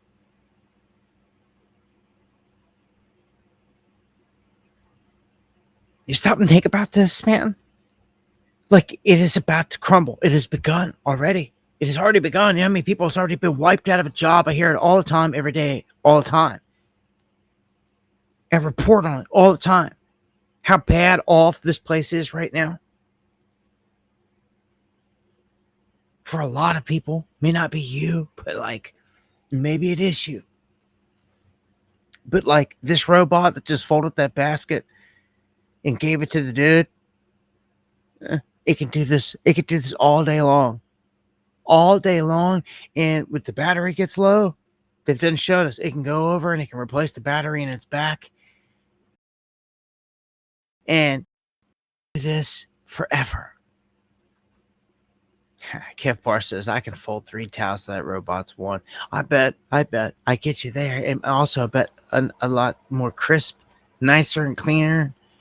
No wrinkles. I get it. I know we could. I know we show some bots up in that aspect, but you see where it's going, don't you? We can sit here and make these arguments all day, but the CEOs of these companies just are F us. If I don't have to pay for health insurance on your ass no more, and I don't have to do this and put up with you and blah blah blah, and I got to tell you what, this is how the owners are looking at it. They're looking at all the liability and all these people is gone if we just replace them with robots. And again, you have to pay none of the insurance cost or anything. Oh my gosh, do you know how many of them are going to be looking to replace people? It's like an eradication. This is bad. This is so bad. It's the worst thing ever, because this is like an infestation of disease in the minds of corporate America. They're all looking at it like this. And if they don't have any kind of humanity within their soul or within them, they're going to just eliminate. If they can eliminate 5,000 people from their business and reduce it down to less than 50, they're going to do it all day long. And they're not going to care what happens to those 4,500 people left without a job. They're not. None of them do. They're not. So that's thousands and that's thousands of people put out in the street with every warehouse potentially that closes down. Or not just closes down, that fires up and says to hell with humans. That says we're all robotic. And they're going to need just a handful. But going from, a 500-man warehouse down to a 5-man warehouse is a huge ordeal. That's 495 people this is going to stack up quick. There's going to be a lot of pissed off people in the street with pitchforks. How can it not be? How can it not be? Well,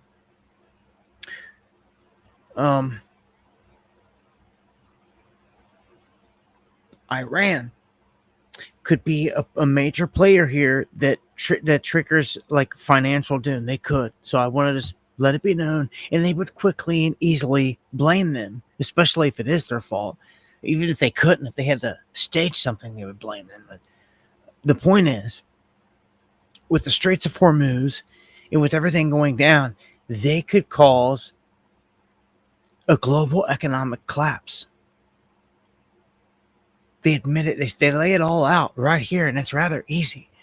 Just by seizing the Straits of Hormuz and choking everything off, they would cause a global collapse. Now, my problem with this is that is wanted by the elite. That is wanted right now. They want something to knock over the first domino to get them all to go. They want a reset. Trump's even said it. He's here to do it. He even said he's going to do it on his watch. He's the one to do it. So,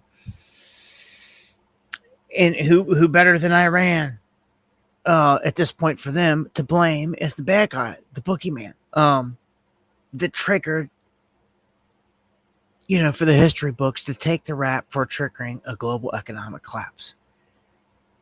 China's on the verge. They just had like 4 or 5 entrepreneurs, high-level entrepreneurs, all commit suicide because they're saying their economy's in shambles. So if we really went to war, China would be hurting bad.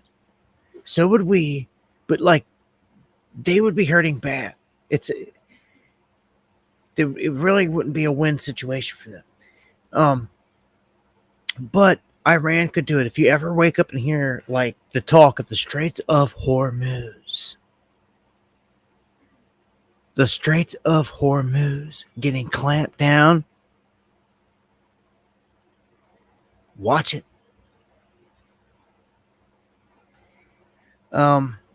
What is this? This is Judge Janine here. I can't stand her because she's just another handpicked, celebrity type that this administration selected to fool the masses, and it works.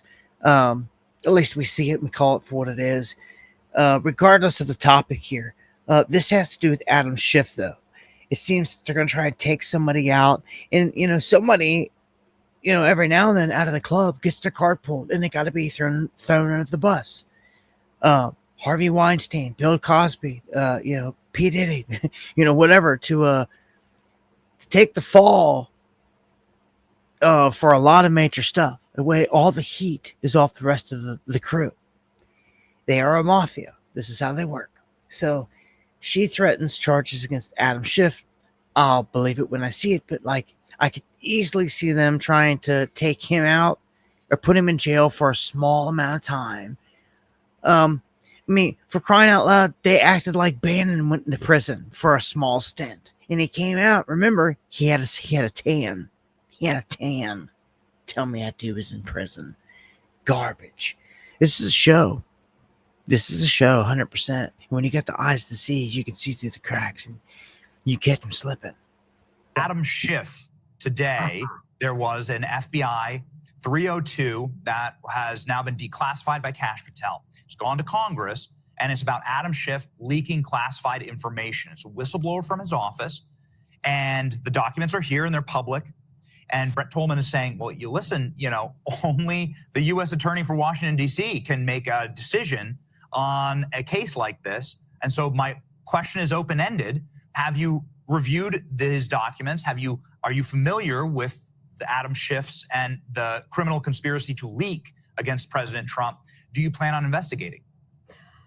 You know what, Benny? I think you know that this is my wheelhouse. And the difference between me and some other people is that I don't talk about what I'm investigating.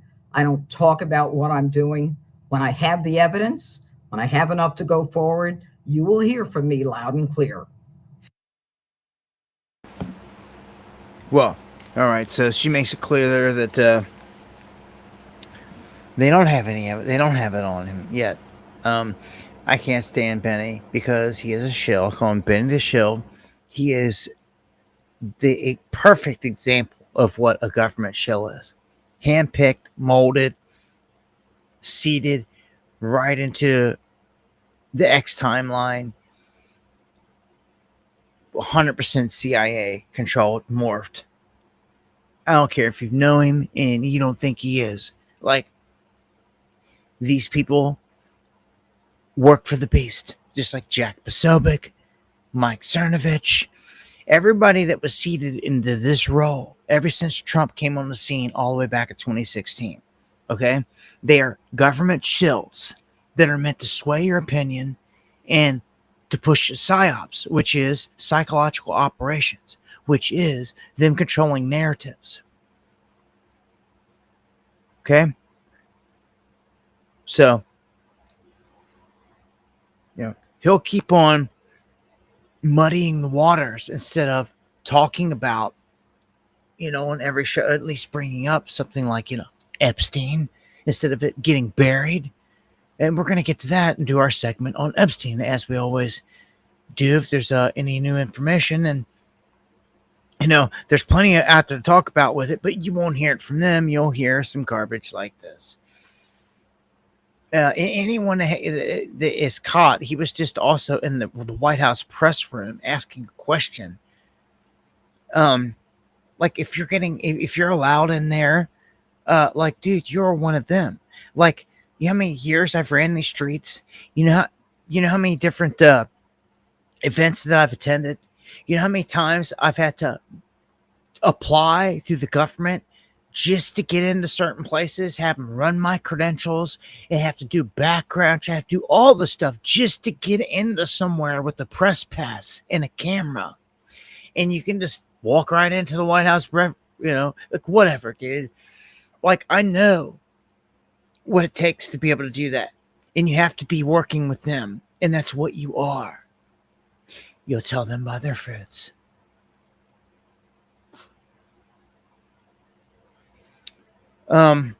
Here's one.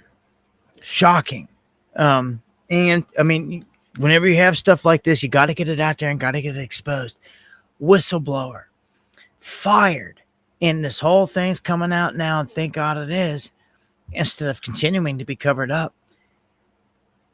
They're saying after this whistleblower got fired, she came out and she said that multiple Kentucky driver's license branches and their employees were secretly selling driver's license to potentially thousands of illegal aliens for several years.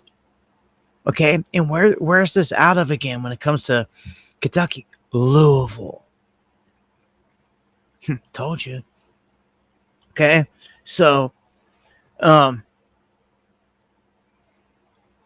they say here that Melissa Mormon worked at the Louisville's NIA Center licensing branch for Quantum Solutions, a staffing agency contracted by the state to help staff regional offices for 2 years and 3 months before she was fired.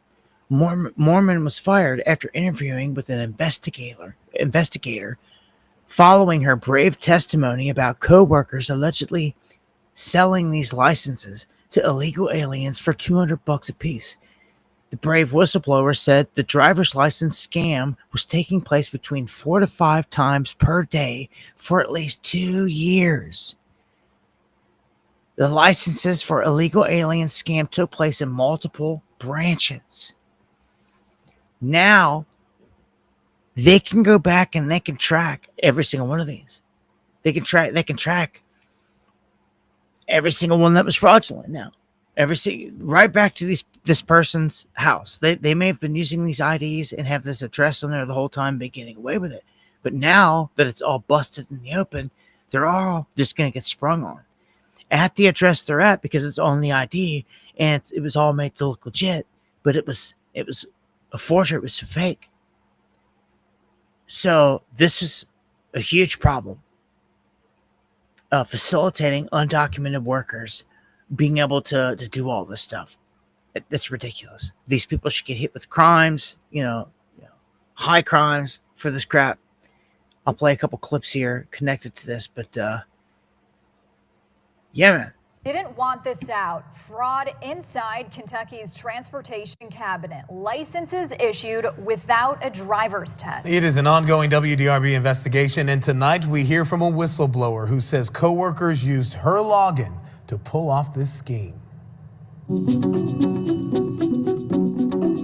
The employees were being paid underneath the table. They say sometimes I immediately let my supervisor know about it. truth hurts. Did you ever think that this would cost you your job? No. And for Melissa Mormon, I was angry for a long time. this is one of those. It hurts me that I'm talking about this and I actually like where I was working at. Times. I came into the office that day. My computer was shut down. I was told to go to the front door.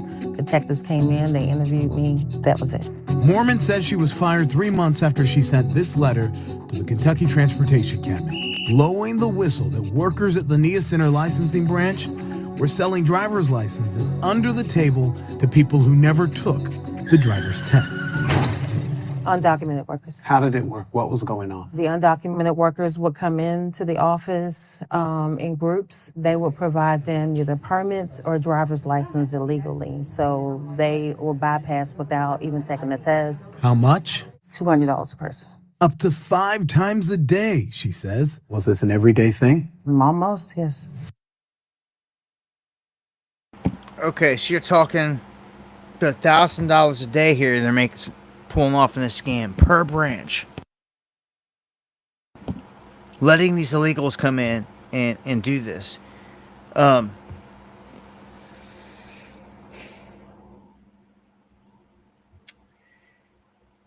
Yeah, I'm glad they're busted. It just pisses me off. But I'm glad they're busted.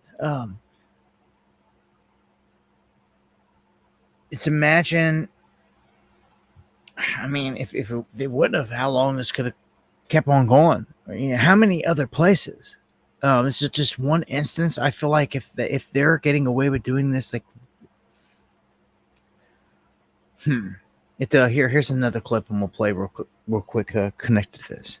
I found out it may have been going on for a couple of years before it was found out. We're told it wasn't as simple as people getting state-issued driver's license or permits without taking the test. She says 2 of her colleagues at the NIA Center approached her with a business venture, asking if she wanted to get in on the scheme. I was asked to bring certain customers in, and they are brought in to me without signing in. And you would scan their documents as usual. Documents made to look legitimate, like birth certificates and social security cards, according to the letter she wrote to the state. But a key to pulling off this scheme was making sure the required Homeland Security screening was never run. I start getting these emails saying, are you doing this? Are you doing this? Are you doing this? And that's where it unraveled. She says those workers were using her login. Workers using her login? I don't know, but that right there just sounds... I don't know whether she's deflecting, if she had more to do with it or not, but she spilled the beans on this whole operation. And this is big. So they're going to know every single one. They're going to be able to go back. When they move in like this, when the investigators make a move in on like this, they don't make a move in on like that until they have a lot of information. Till they pretty much got you smoked. Till they come in and they're like, look, we've got you. Like, we've got this, and tell me everything you know. It seems like what's happened here, okay, coming from an investigator standpoint, because she's saying that all these people were using her login, because she was the higher up. She's basically saying that she was ultimately fired after all this as well. I don't know. I'm sure they'll figure out her extent in this, if any, what it was. But she blew the whistle, and I don't know. It's track them down. You got their addresses. Get them out of here. If they're illegals, they don't need to be here. It's just that simple. You're illegal. You're illegal, man. None of us get no free pass. I can't go to Mexico. I can't go to Canada. I can't go nowhere and say I'm trying to escape America and I get a free pass. Don't work like that. They kick my ass out and be done with it. Okay, so why does somebody get a pass up here in my backyard? I don't think so. Like, especially rapists, murderers, and everything else. So, like, this pisses me off that this whole thing went down, yes, but on the other side of the coin, I'm glad they're busted. And it's all unraveling. And let it continue all the way down to the last one. Let them all get busted. Now, let me go on up the road from Louisville to Cincinnati. And this whole area has got major issues with how they're handling things. And like I've seen it my whole life. And why I hate those areas, why I'm not up there anywhere near them. Because Louisville, all the crap it has going down, again, what I've already shown you. I could go on and on and on. But last time I was in Louisville, they were burning the city down. I had to leave my hotel because the building was on fire. Everything else, and the feds were on the rooftops watching the whole time. Same thing when, where was I at? I was in Louisville for when the black militant group was up there flexing. The feds were on the roof then, and they shot themselves that day. It was me, Hoodie Ross, Carolina May, up there for that one. And the feds were on the rooftops. It's the same old crap. These are like the little playgrounds. They're Democratic ran cities. I'll say that. It's like all the time. It's the same thing that I see. So in Cincinnati, this is where we just had 2 white people get lynched by a whole mob of black people in Cincinnati, and they stomped them, almost killed the lady. And they have the audacity. This is how screwed up the leadership is there. And it was labeled a sanctuary city too. They demand criminal charges now against the white man who was beaten, saying that he incited the whole thing, that he should be arrested right now, that he incited the whole thing against all of them, and that the 8 people involved that stomped on him, stomped him out, and tried to kill him. I mean, that's ridiculous. Rather than face the issue, they deflect like this. It's so pathetic. It's absolutely pathetic, Cincinnati. And I love, Cincinnati for what it is. I grew up there, I guess I'm just trying to clean the better aspects of it from what I remember. But the politics has always been garbage and crap like this. On the back end, there's a dark side to it. When it comes to all the higher up positions, my stepbrother was killed. He was a Hamilton County cop, and the coroner, that was a high level individual in high level ranks, was a sick SOB. He got caught doing sick stuff to the bodies in Cincinnati. To the bodies, like perverted sick stuff, taking photos, putting them online. He got busted for it. All right, so there's a history of this sick crap. What's this one? Whore. The title says, Cincinnati Children's Hospital's doctor federally charged with possession of over 150,000 images and 470 videos of child sexual abuse. Victims as young as newborns. You need to get together, Cincinnati. That's the beautiful city you see on the riverfront and on the underground when I start the show. That's Cincinnati. I mean, everyone's got their bad apples. Nowhere's perfect, but I've just gave you plenty of examples of how crappy, corrupt, and garbage the upper echelons of power in Cincinnati is. It's garbage. It needs flushed. Bad. Good to say. I mean, besides, it is what it is. So, he's busted. Got basically a pedo here, busted, thankfully, and he's out of there. So look at the bright side. Let's move on to the pedo network, the pedo kings here, Maxwell and Epstein, the notorious. He's on some island somewhere with Tupac and Elvis, I heard. Still alive, Per the latest Q posts. Okay. I'm just joshing you. So this is the latest, and this is confusing because it's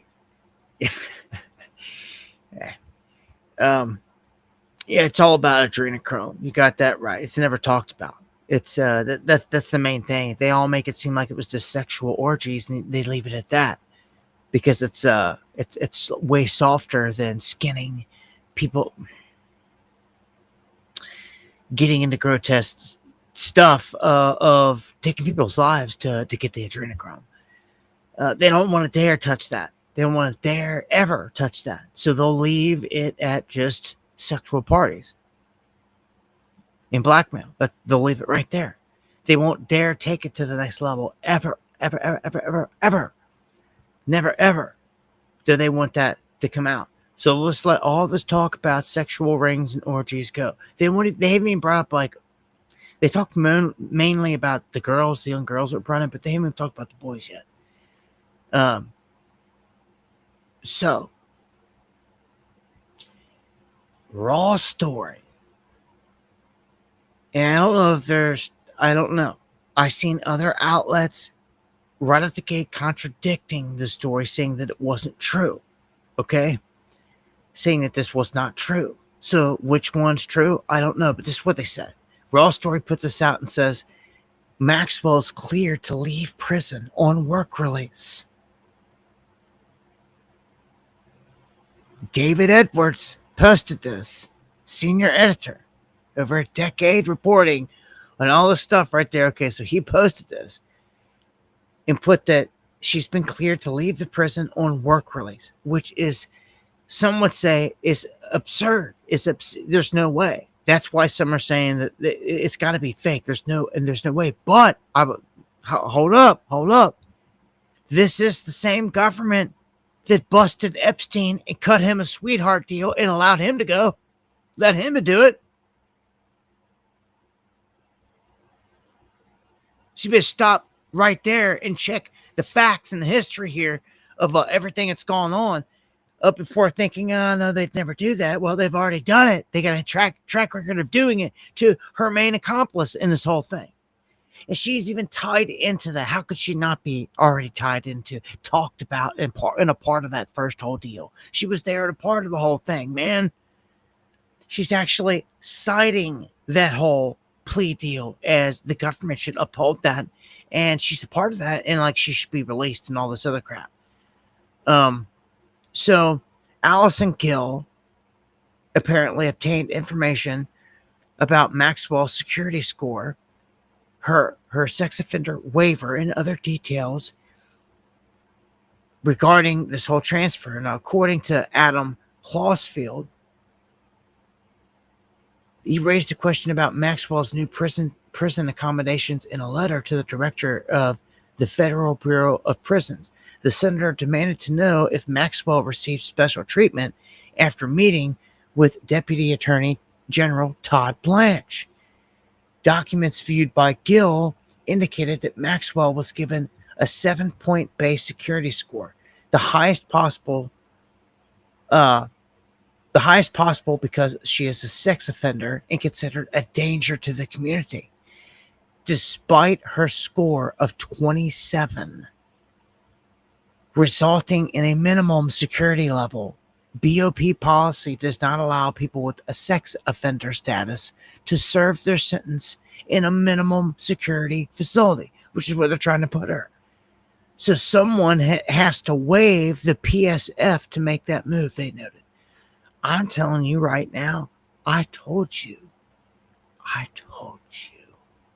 The easiest way for this whole thing to go away is to let her walk free. That shows that there's no guilt.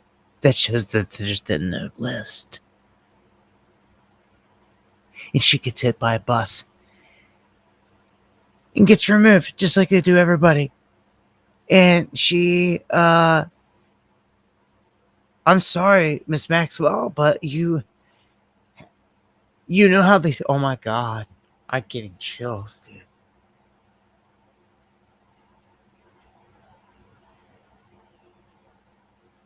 Our time is short. Barring some big event that leads this whole country astray. Yeah, I don't see her living long. Easiest way to get her is to set her free, and then none of the blame is on them.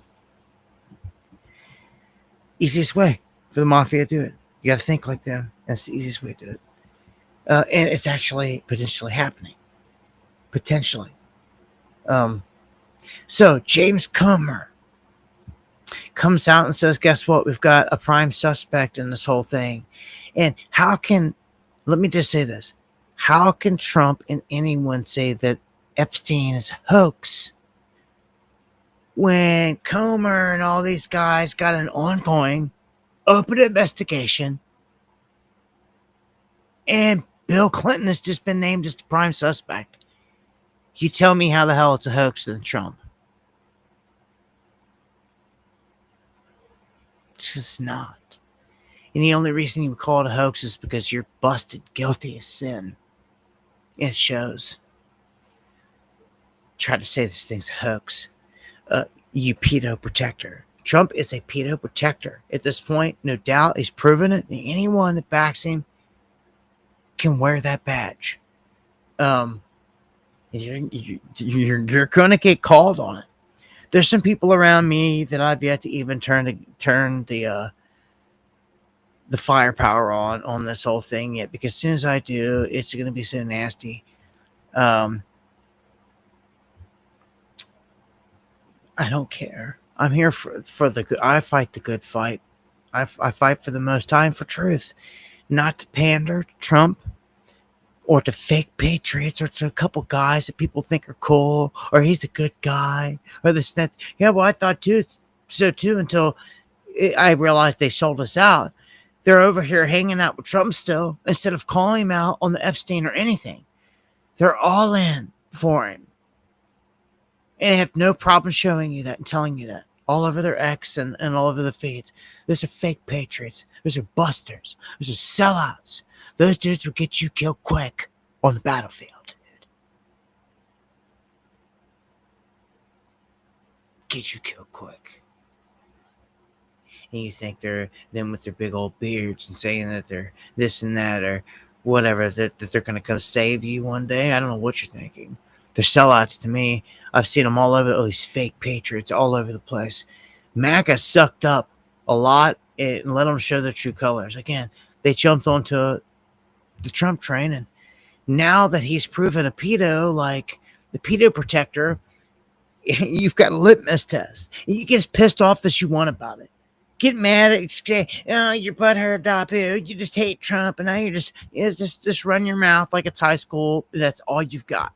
You're a pedo protector too, and you know it. Run your mouth all day long. Hate me, leave, never watch ever again. At night when you go to bed thinking about it, you'll know that the whole thing went down because you're a pedo protector.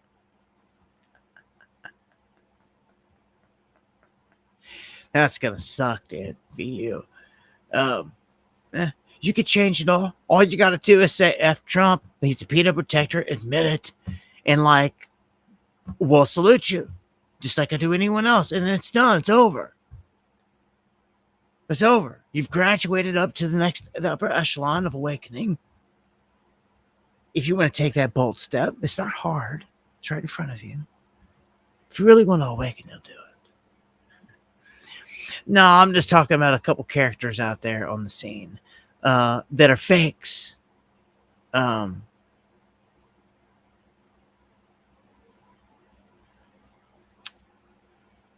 Yeah, it's about to come out. So James Comer's calling Bill Clinton the prime suspect in this whole thing. Again, this is an ongoing investigation. We have a prime suspect now. A prime suspect. The same Bill Clinton that's on the wall in a dress in ruby red slippers. But your sitting president says it's all hoax. I just want to ask you one question, Mr. Chairman. The American people want to know what happened on Epstein Island. I'm not going to drop this topic. You've subpoenaed Bill Clinton.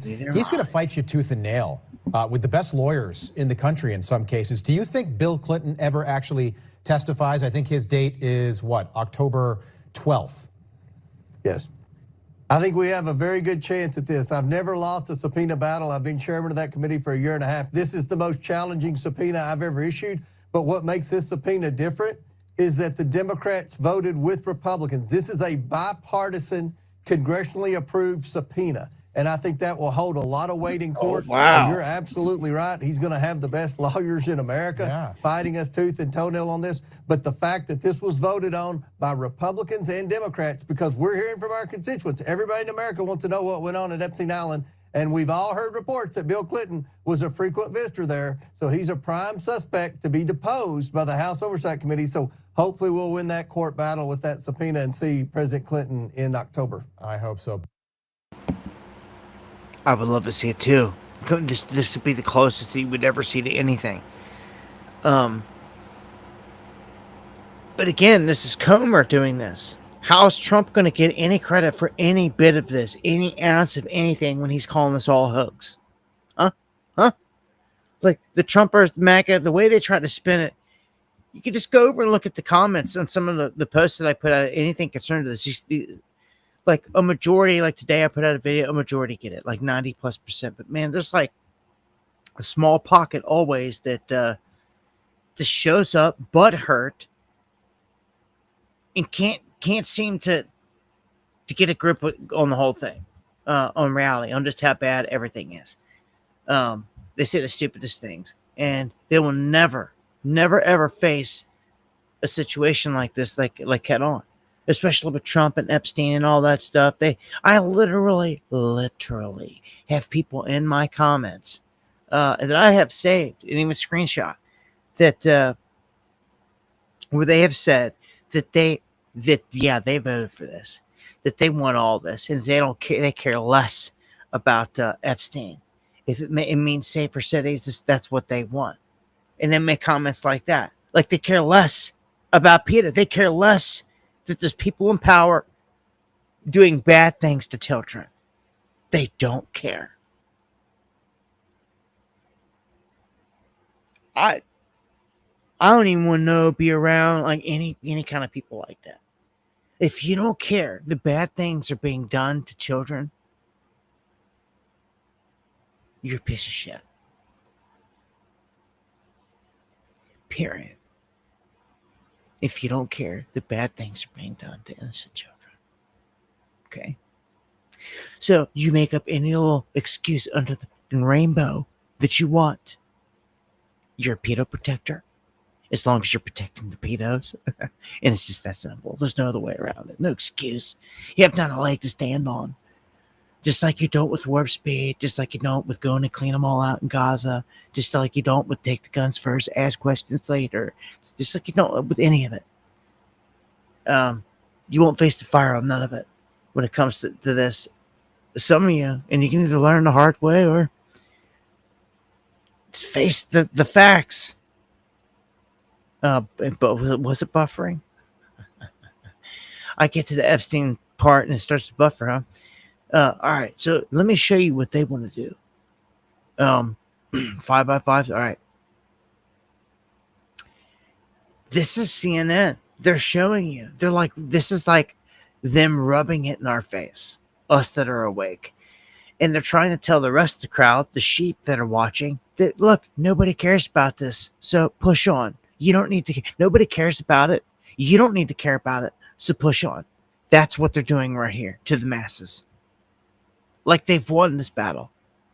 I would say that this is, from at least a political point of view, quickly turning into a dud of a story. What am I talking about? Which is wild. Which is wild. Which where is this has been for 3 weeks now. Exactly. Take a look here. Google searches for Epstein down 89% versus just 3 weeks ago. See what Falling through the floor. It is no longer the top term searched alongside Donald Trump's name. That's been trading off between Taros and Vladimir Putin, with obviously the meeting coming up later this week. But at this particular point, the American people's interest in this story, it's quickly becoming something of a nothing burger. So out of sight, out of mind, maybe, is applying here a little bit. But has it impacted, have you seen numbers that have this has impacted Trump's popularity, favorability, anything? No, not really. I mean, take a look here. Let's take a look at the overall numbers. Trump's approval rating in July of 2025, it was 45%.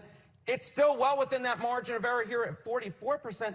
And you compare that to where he was in his first term at this point. He was at 37%. So he's 7 points higher, very much.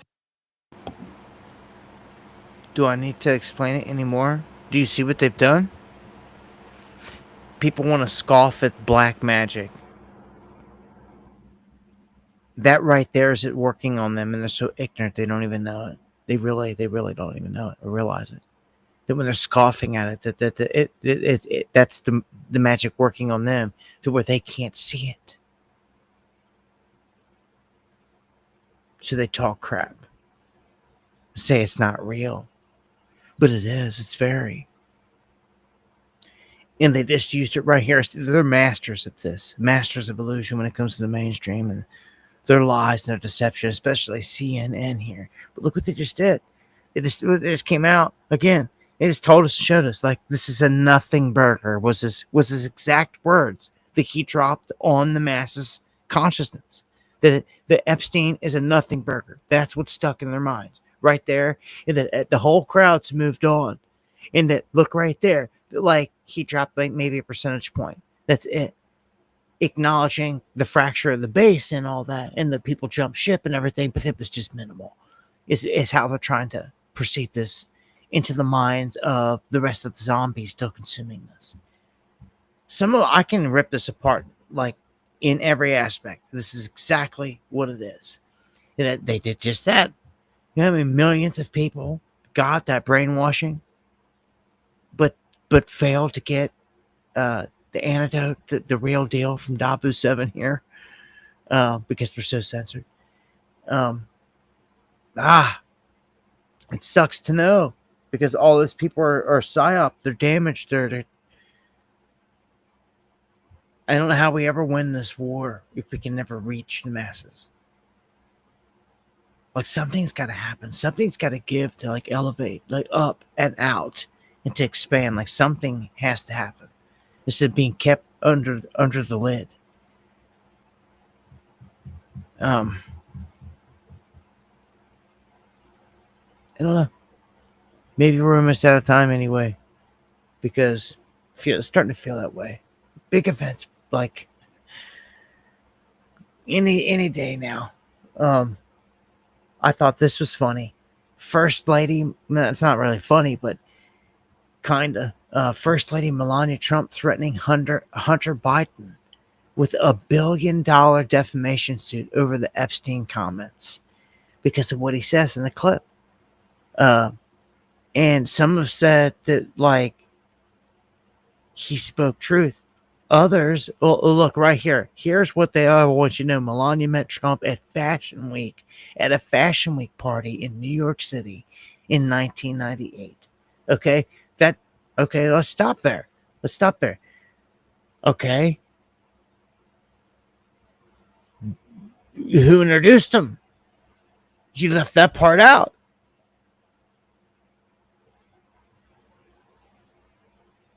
Who introduced them? How'd they meet? It's a deflection. And it almost feels like fabricated Fashion Week party. Either way, it doesn't matter. It doesn't matter if they met through maybe all that information is just trappy. I'll tell you one thing, it really doesn't matter. We've got pictures of Melania, Trump, and Epstein and his oldest kids as little kids going back virtually decades. Years and years and years. He was best friends for over 10 years. They were best friends. That was out of Epstein's own mouth. They were like the best dudes. And like for something to go south between them, this is what happens. You wonder how many people have died for screwing over the Don? You think that the Clinton body count that always gets mentioned is long, and it is. And there's a lot of names on there we know. Like, have we ever even rolled out Trump's to take a look? Or is MAGA too scared?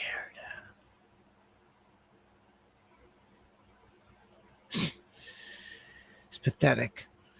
Again, I think some of the best knowledge and information is already, the most damning has been put right in front of your face. And it's already known. It's already known. And the people are wanting more. Like what more? They give you a list. They give you a list of all the people that went there. Then what? Then what are you going to do?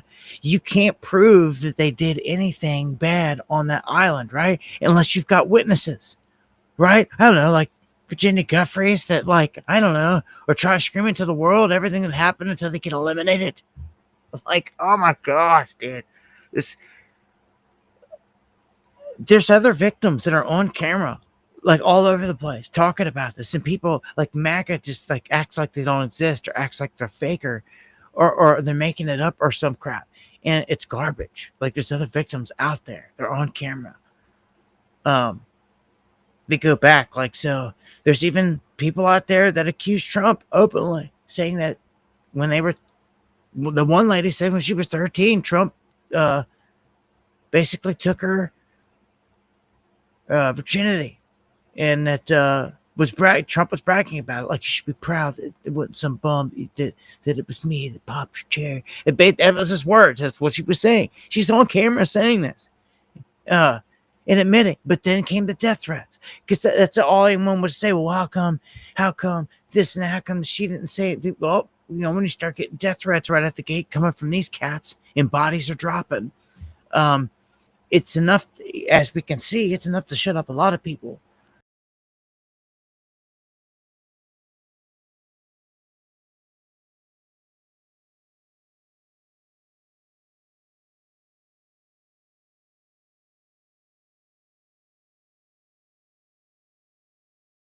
There's in my book.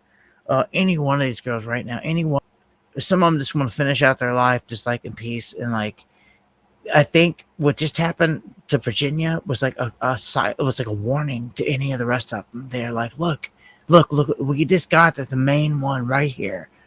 We got her. I think all y'all know it. And like the rest of the world can't prove it. And we're just going to say this and that. But like this can happen to you. You can be touched. Like, shut up. This is why I fully expect that if Ghislaine gets out, she's out on work release, she gets smacked by a bus or, you know, something crazy. Deanne, thank you so much for the coffees. Wake Up America, thank you so much for the support. More than you know. Much love. God bless.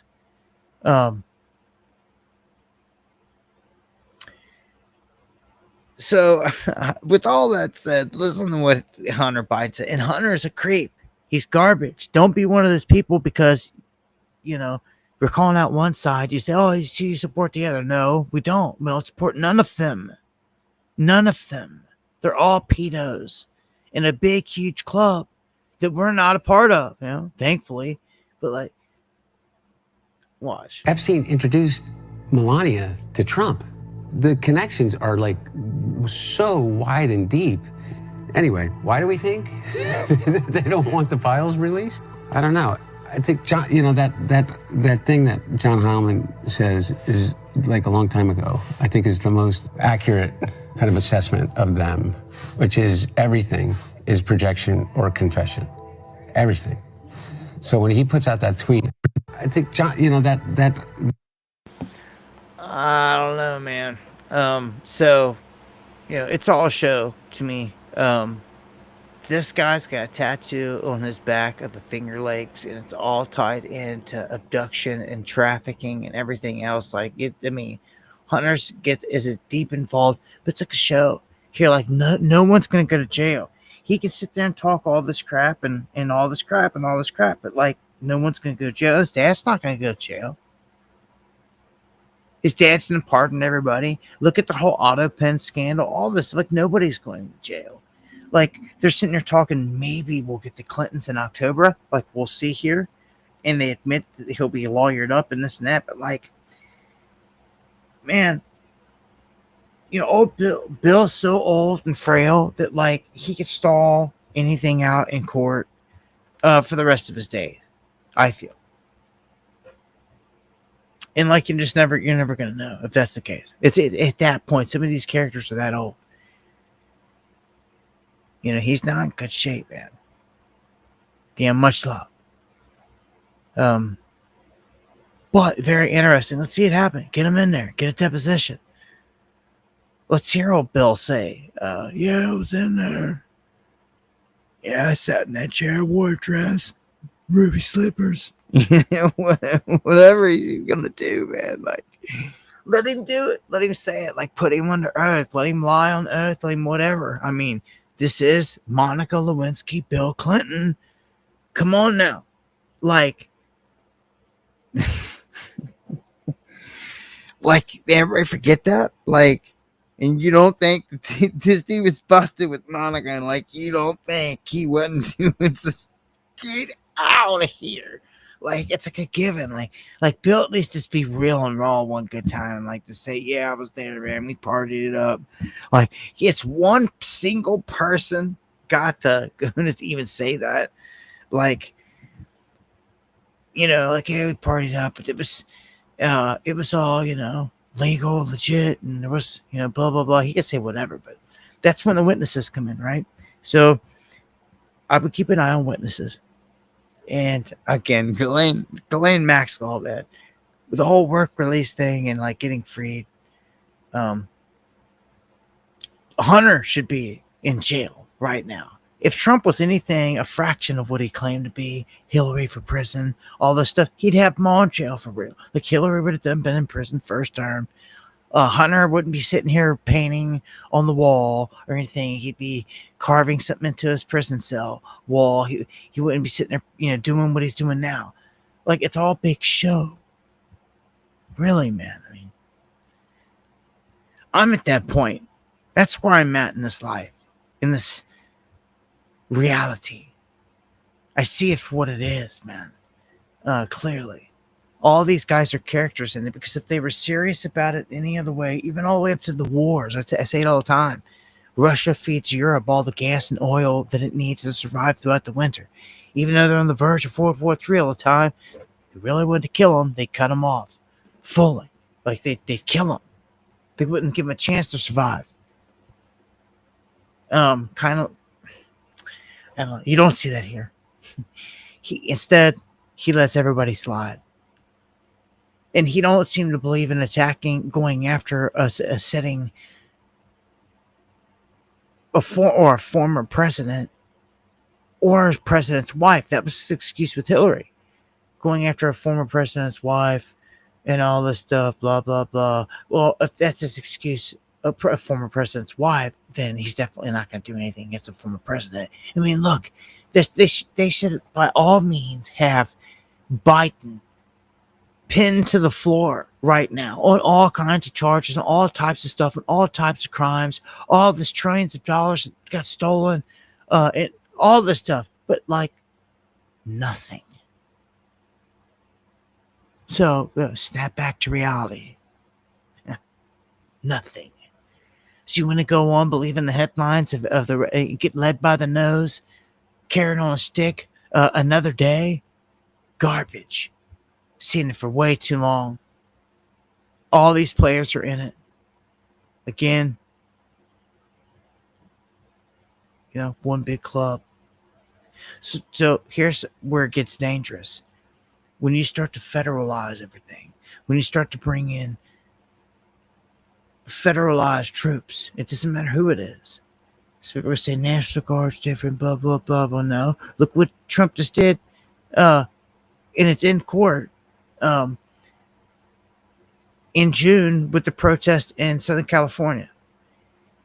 He sicked National Guard on people in the protest. And the Marines. It was a combo.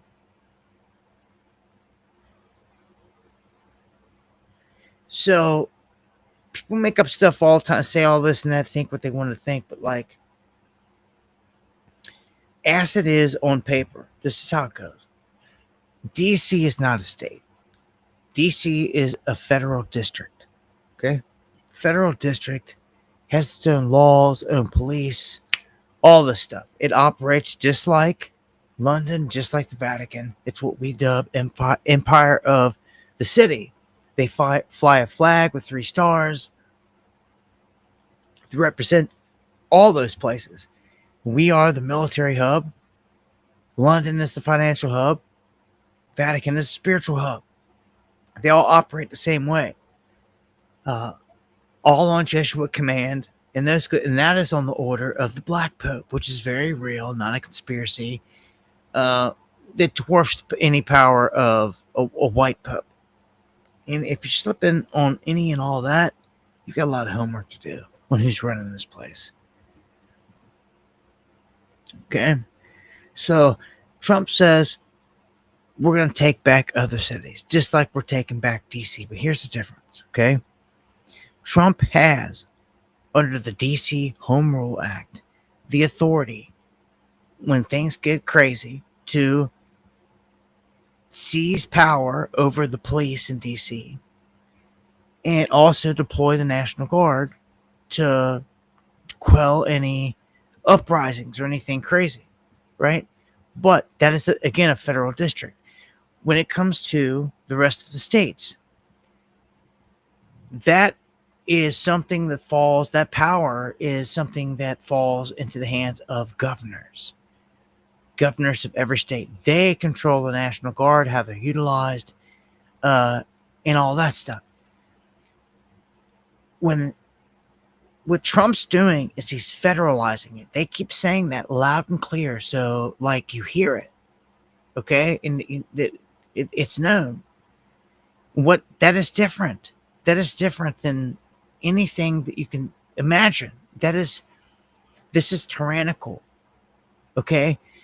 Moving in and federalizing is taking over, like your local police station. If they came to your town and they federalize it, that's them taking over your police station, just as he just did DC. This is him coming into your state and taking over your National Guard troops and using them against you. You know what? That reminds me, in my state, just this past year, they must have seen it coming. They put it on the books that they can't do that here. If the feds come to Kentucky and they try to get you and try to Waco you or anything like that here, they're on their own. It's against the law for the sheriff, for the police, for the National Guard, for anyone to help them. They're on their own. Kev Barr, thank you, brother. Who actually making executive decisions? Yeah, some good points. And thank you for that, my brother. Anyhow, this is tyrannical.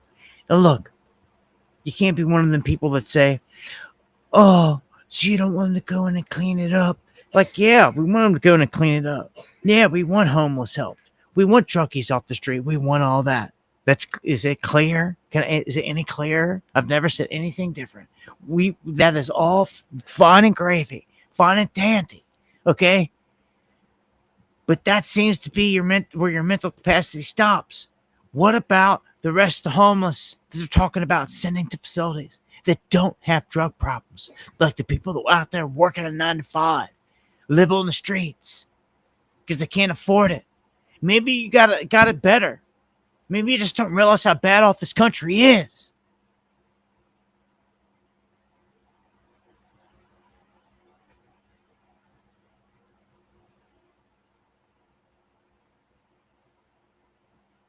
And that's real. Because we're hurting. And it's going down. I don't know if you missed the part. And every show in like the beginning of this one, jobs wiped out. And I don't know that AI is just going to make it worse. And like people are hurting.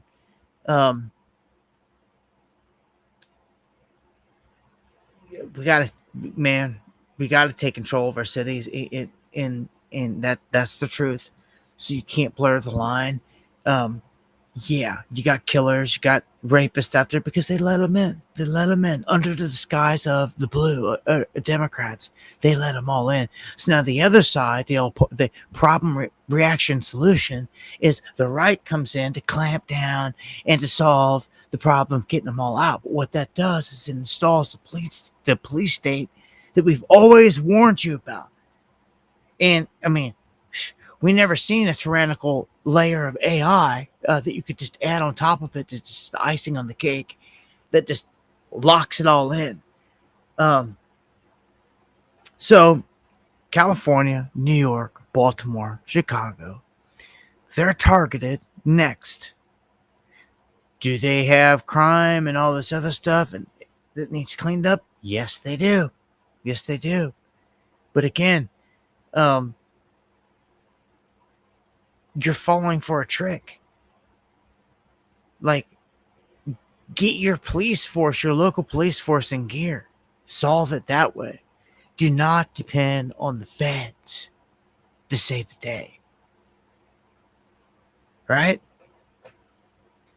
And like at some point, man, I feel National Guard has to make a stand in different places. Like they got to stand on what they believe in, and all this as well. But yes, they should be going and taking out the bad people, the killers, the rapists, and all that. Yes, they should. But again, your police should be doing this. Do you see the problem here? If you've got what they say is a weak police force that can't handle this, then they're going to come in and they're going to handle it for you. So it's as simple as like you better get it together, or this is what they're going to do. And actually, that's the ultimatum Trump just gave every city. He just says, you either do this, or we're going to come in and we're going to do it for you. That's what he just said. He literally said it. You get it together, or we're going to come in and we're going to make moves. So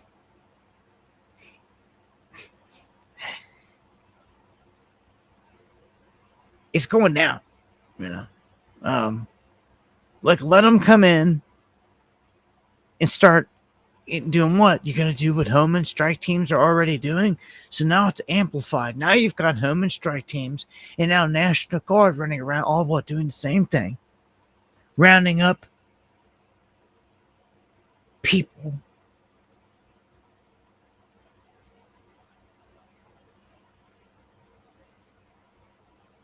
That's ominous. Oh, it gives me a chill. Like warning. They're all literally doing that right here in this country right now, full scale. I told you before, if like a disease happens, lockdowns happen again, it's over. They've got all these dudes trained in a mental capacity to hunt people down. When they turn it on pure bloods, it's over.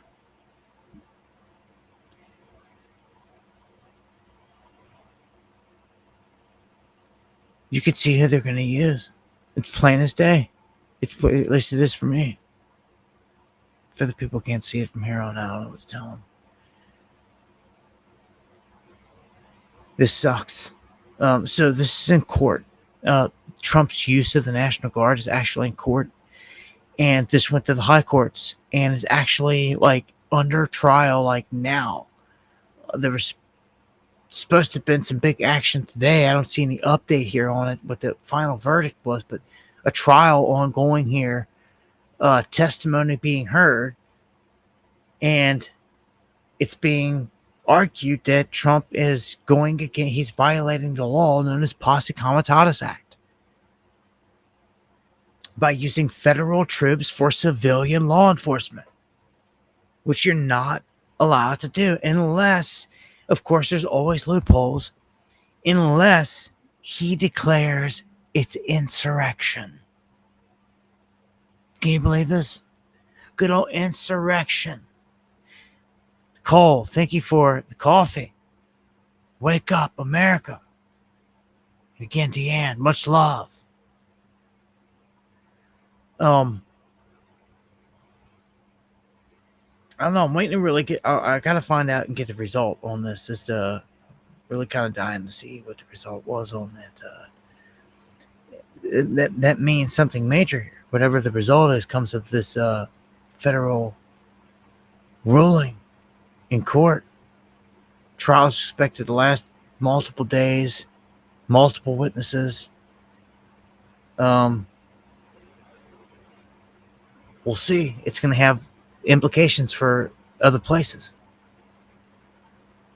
All right, Scarborough admits that the Dems secretly support Trump's federal takeover in D.C. What? Yeah, sometimes they talk a little too much and they give things away. And this is a club thing. This is a whole club thing. To where a federal takeover is a full club takeover of a territory or place, period, is basically what they're signaling, regardless if the people can see it or not. And he admits it. I'm not going to play the video. Can't stand these goons. But it's all there. Everything is right here in front of your face if you're paying attention, man.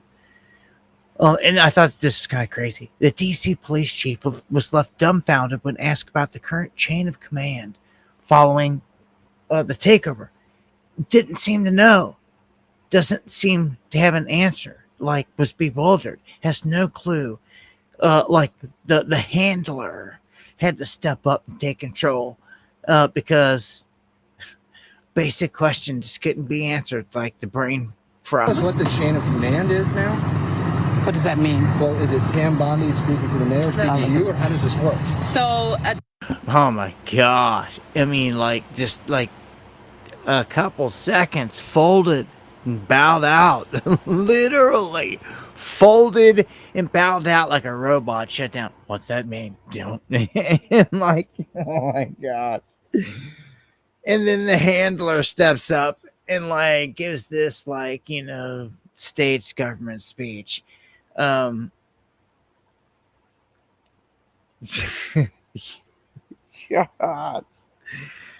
Like, really? Chain of command. You just ask a basic question and shut that person down like instantly. Got my laugh. All right, so the company that provides paid protesters reports a 400% increase as Trump cracks down on this. So what they're saying here is like all of a sudden, like, dude, we're about to maybe see some powder keg, and some of it may be by design. As always, a 400% increase. How could you not? How could you not? With all these strike teams and all this crap going out, how are you not going to see some kind of confrontation? Like, how are you not? With a 400% increase. Like, that's significant. Let's see what's going to happen with DC here, man. It's their playground, their backyard, so they can pull off all these staged events there to their advantage. You see? I've seen a lot of crazy stuff, man. I'm gonna keep it pushing. Get into the global war. The global wanted Bibi Netanyahu, who is single-handedly responsible for killing today more people in a single day than anyone you know currently alive and breathing. He's got more souls under his belt than any person on this planet. You name somebody that's killed more people than him. Alive and breathing, in power right now. Go ahead, I'll wait.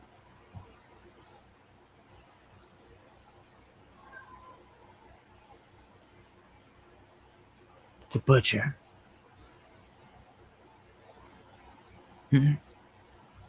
No one comes close. No one slaughters women and children on a daily. No one even has the numbers. They can talk ish. But you'll tell them other fruits.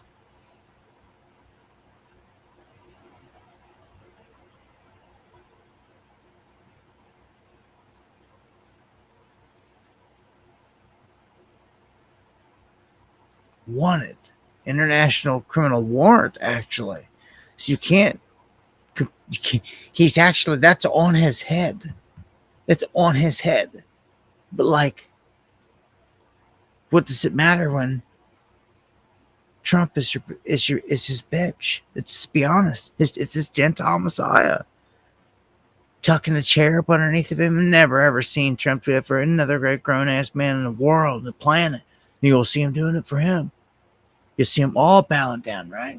And I told you, where they're going over and they're smooching the Wailing Wall or whatever. And what's so special about that Wailing Wall? It was built by the jinn. It wasn't built by humans. Go read the Testament of Solomon. Go get your knowledge on. You'll see why they revere it so much. Because they too know this. They know all. The Knights Templars figured it out. Got Solomon's spells. That's what made them rich. That's what made them the baddest dudes around, because they were communicating with the jinn. What did the Knights Templars do after right after they dug up and they found Solomon's key spells and all that? They went up into the mountains and they made a statue of the jinn.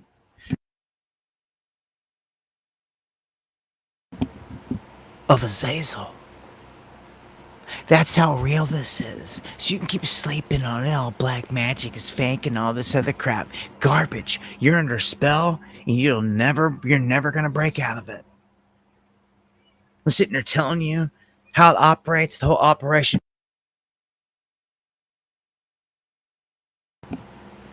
And these people are wizards. They're dark wizards.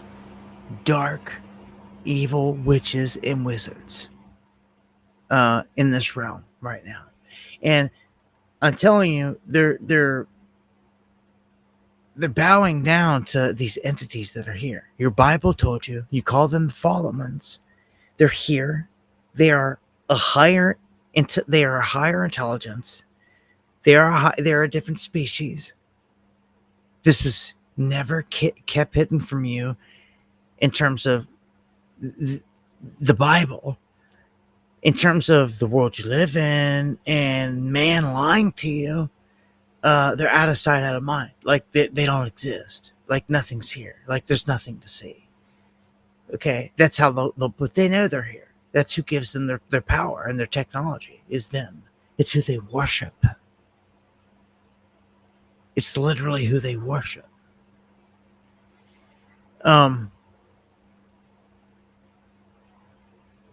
Yeah, so they'll slaughter humans all day long. It's no different than them just sacrificing them to the ball or anything else here. It's the name of the game. But I guess that's okay. That too is okay with all the pedo protectors, right? Right.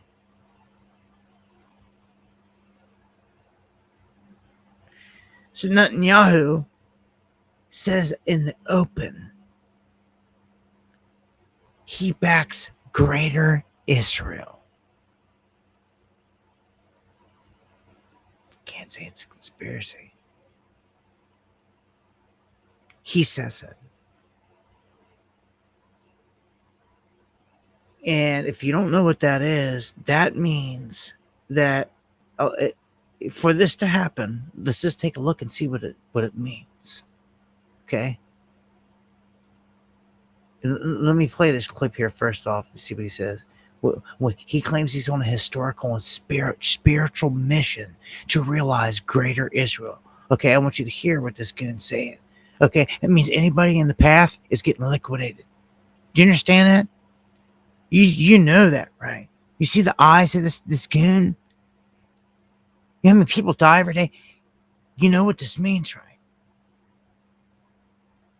Anyone in the path gets liquidated.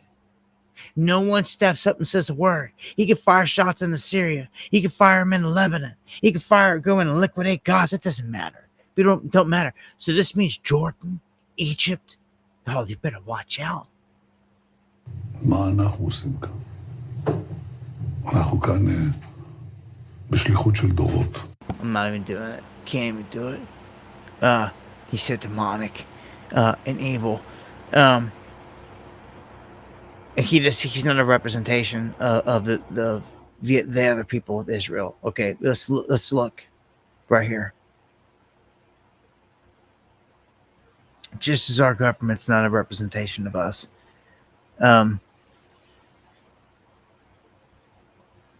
Look at this. Okay. He's going to have some problems trying to run up in here into southern Turkey. That's when I immediately look up in here to see where it's like major, which tells me they're going to end up colliding with Turkey for sure. They already are like in the mix of it, the very beginning stages. I mean, you look at Syria. Majority, the whole front half of Syria belongs to this. Assad's gone. Okay, and like as soon as it happened, Giuliani did it. Israel swept in and took over Mount Hermon. It was the one thing they took over. And what is Mount Hermon? Mount Hermon is where the fallen landed out of your Bible. And you don't think all this isn't connected? You're sleeping, you're slipping, you're slacking. You done missed it all.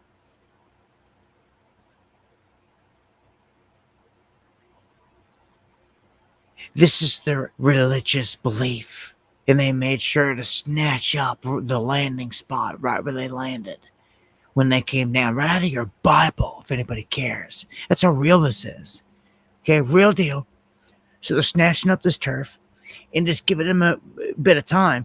If they got to act like they're battling Giuliani and all them in Syria, which they will, they're already doing it. They will continue. And this will be what brings down Damascus. It has to be. It has to be. These battles by guys that have no problem reducing cities to rubble. At all. Okay? So Damascus is a biblical city. It's out of a page right out of your Bible. The day you wake up and you hear that Damascus has been like wiped out, like literally, like leveled. That's a day out of your Bible. It's a page out of your Bible, literally. Where it speaks on that day. You'll be living in that day. You will literally be living in the day out of a page in the Bible. You can put yourself in that moment in time, and that will be wild as crazy. If you live to see it. There will be no denying it. That city is biblical. It's lasted for 2,000 some years without being destroyed, wiped out. It's had civilization there, ongoing, longer than like any other on the planet. That is truly biblical. And we're like so close to it. We're very close. Don't forget Israel, and they have their goons running up on Temple Mount like every day now, doing spells, doing their little things, the seances, and they just did the whole sacrifice of the red heifer, which they said was a staged run, but they still did. They burnt one. Others said that it was the real thing. There's an argument to be had there. I don't think we could prove either way. They did burn one. Either way, in any moment, they could burn the other one, the real one, any moment. Like they are ready. They are ready to commence for what they believe in building a third temple. And this is Greater Israel, what you see in front of you, which means half of Iraq, all the way down through there, all of Jordan. You're taking over Jordan. You're taking over basically half of Kuwait. You're taking over a huge chunk, like half of Saudi Arabia. Right? You're taking over all of Jordan. Okay, you thought them trying to take over Palestine and Gaza and all this was something crazy? Dude, no. Look, he just flat out told you this is what he wants. This is what he supports. This is the dream. He is on a spiritual mission to make this happen. He just said it. He just said it in that video. This is what he said. He's on a spiritual mission to make this happen, where they control all this territory. Okay? How are you going to wrestle this from Saudi Arabia? How are you going to take over all of Jordan? Like, this is wildness. This is craziness. This means they take over the Sinai all the way to Cairo. All the way. Look, Cairo is not in it. It's like right to Cairo. It's so interesting. It literally goes right up to the city walls. I think Alejandro maybe falls in it. Maybe not. I don't know. Maybe the dot's off to the side there. Alexandria. Interesting where it ends. It goes right to the river. It runs to the Nile.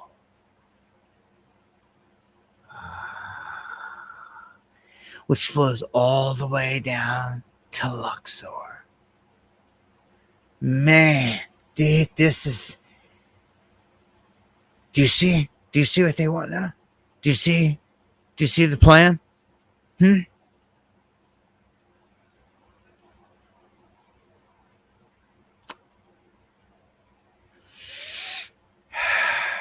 This is their plan. So do not be a bit surprised. And, what has America got to say if America's in the dark? What happens if something huge happens to us and we're put in the dark and we're left to deal with it for like months to years?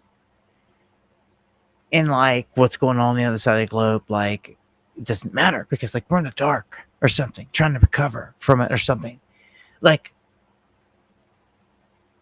who's going to say no? There's going to be no revolt here. Israel could basically do whatever they want, without any objection from the American people. By the time the lights come back on, next thing you know, they're going to drop bombs on all these people, and they claimed all this territory, and they got it. Look, this dude is hell-bent on doing it, and the leader of the free world, as you call it, Donald J. Trump, Drumpf, if you want to be real about it, their selected Gentile Messiah, the false Prince of Peace, backs all this. He too over there smooching on that wall.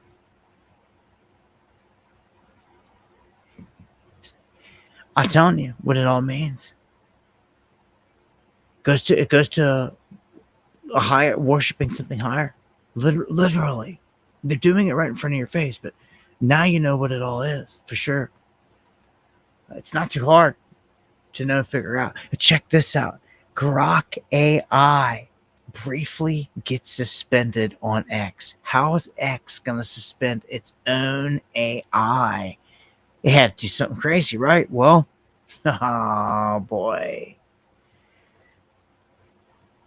Look what it says here.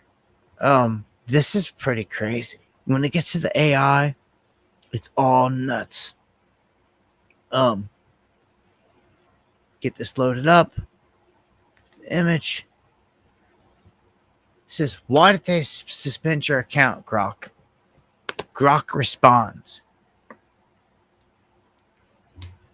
This is what he says. It says, my account was suspended after I stated that Israel and the U.S. are committing genocide in Gaza. This is substantiated by ICJ findings, UN experts, Amnesty International, and Israeli rights groups like BT Salem, citing mass killing, starvation, and intent. U.S. complicitly via arms support is widely alleged. It's now restored. What the? Dude, that is some bold truth. Flat out. Flat out. Flat out. It didn't sugarcoat it. They don't. I'm telling you, this is craziness about AI. Every now and then you're going to get these tidbits that are they're interestingly good. Look at the picture down here.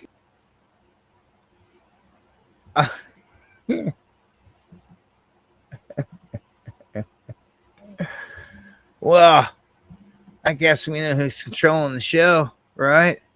That's nuts. That's crazy.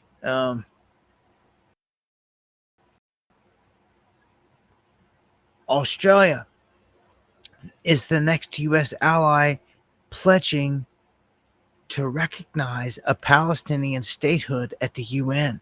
So more and more are going to the UN saying, they deserve a statehood. They deserve a right? Instead of trying to get genocided and wiped out, they deserve to be a place, to be a people and all this. Well, of course, Bibi doesn't want that. You just seen what BB wants. BB wants the whole thing. He wants Jordan. He wants Israel. He just came out and told them all. Like, I literally don't understand how tonight any of the world leaders out of any of those countries are sitting. What are you doing? How are you feeling about that? Dude just said he's rolling up in your territory and he's taking it. He's taking the whole Sinai Peninsula away from you, Egypt. All right? He's coming and taking half your country, Saudi Arabia. You ready? You know, Jordan, bye-bye. You're about to not exist. Like, what are the world leaders thinking? Are they going to sit there in silence? Are they going to get ready militarily? Like, are they just going to lay down and take it? I don't think so. I I do not think so. They're not. I think there's about to be huge war. Huge war. He thinks he's going to do this and just take everything. Like, he ain't got enough army. He ain't got enough troops. He ain't got enough none of that to do that. He would have to be recruiting and pulling in more than what you're even seeing getting sent into Ukraine or anything like that. But if the Ukraine thing dies down, all that energy and focus can be sent to the new main front, World War III front, which would be fitting because that's where we are. So let's get an update there. Air defenses drastically expanded around Putin's residence, where he has rumored a girlfriend and sons that live there. So, like, they're preparing. Like, they're ready. Like, their armored defenses up. Like, he's got anywhere. He's even got friends and family. Like, it's a real deal. Remember, Moscow's been getting hit. You've yet to see a U.S. city get hit. Kiev's been getting pounded. I mean, Moscow taking direct hits in this war and everything else. Tehran, Israel, like, taking direct hits in their major cities. Tel Aviv, everything else, from drones and all that. Like, not a single U.S. city's been hit yet with anything. Which, as soon as one does, it will mark the beginning. It will be like a bad signal to everyone else that, like, let's go, it's go time. And the whole war about to pop off at the southern border, dude, it's screwed. This place is done. They're about to turn this place into chaos. If they'll play that card, I think, like, well, when they choose to, but especially if anything gets out of hand and they need a fresh distraction to roll out, like, boom, there you go. Like, this is kind of starting to get scary, man, because we're walking into, like, a trap. Huge. As set up as the military is on the southern border, and, like, they wipe out the cartel or whatever, it can again all be a front. Like,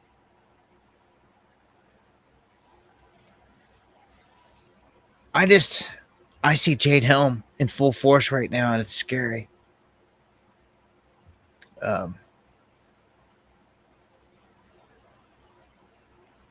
Let's go over to Ukraine itself, where they're striking Russia's largest crude export. This ties into what I said earlier about Iran trying to hit the economy. They can do that by oil prices getting affected largely. If it swings one way or the other, it can decimate the economy. And Russian forces have breached Ukrainian defenses, making a major breakthrough in the Donetsk region. So Kiev's panicking. They're supposed to have this meeting. You know, Gentile Messiah Trump and Putin are meeting in Alaska this Friday. It should be an interesting series of events. Zelensky is all these different stories all over the place, but over here saying that if you don't involve me, it don't count, blah, blah, blah, crying like a little baby. But, like, his days are numbered. Like, whatever Trump and Putin, like, agree on here, like, it should be done. If Zelensky wants to say, no, we don't agree on it, and this and that, I highly doubt, like, something's going to happen. Something's got to give. Something's got to give.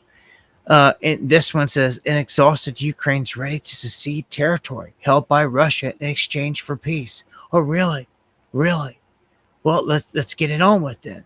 Because they just took another chunk here today. What's this one say? The Ukrainian population and their support for war has collapsed.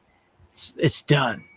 The local population, all that stuff, they're over it. It's done. Stick a fork in it. They're done with it. So it could be coming to a close. But hold up a second. Western Europe wants war, even if the Americans are out, which is kind of ominous.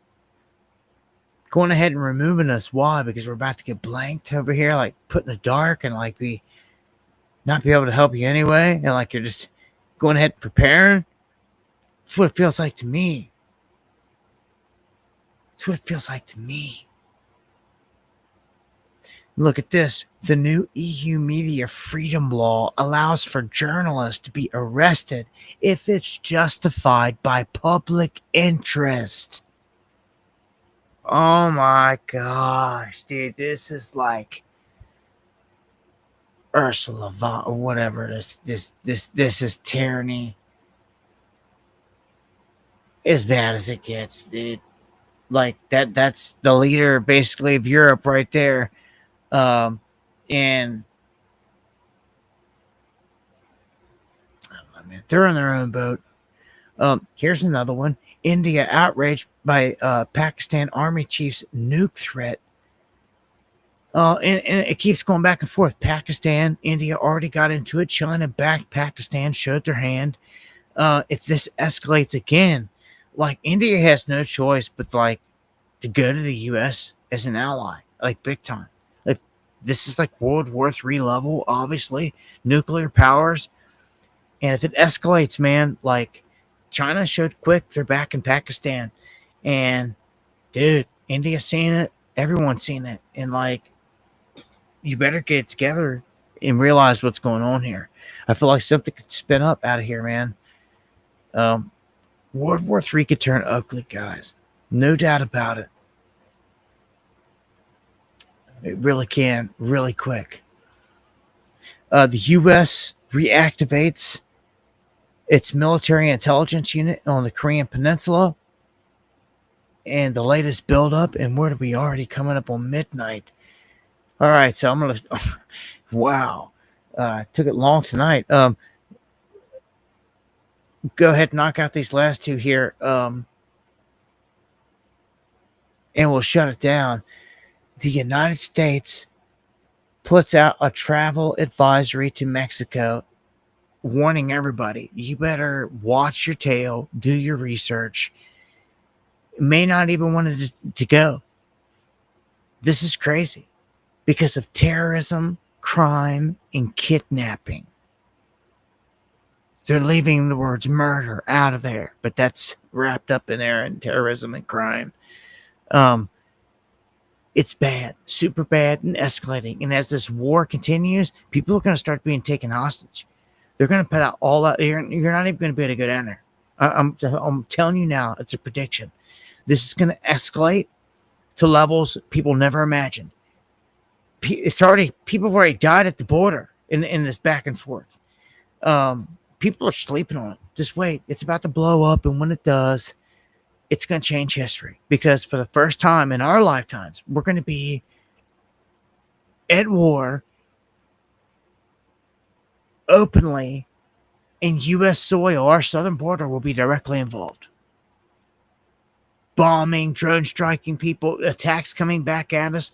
El Paso, all those border type of cities, better watch out, man. Thank you, Dan. I'm serious. You better have a plan. It seems like it's a given. And here's one final one for you guys here tonight. One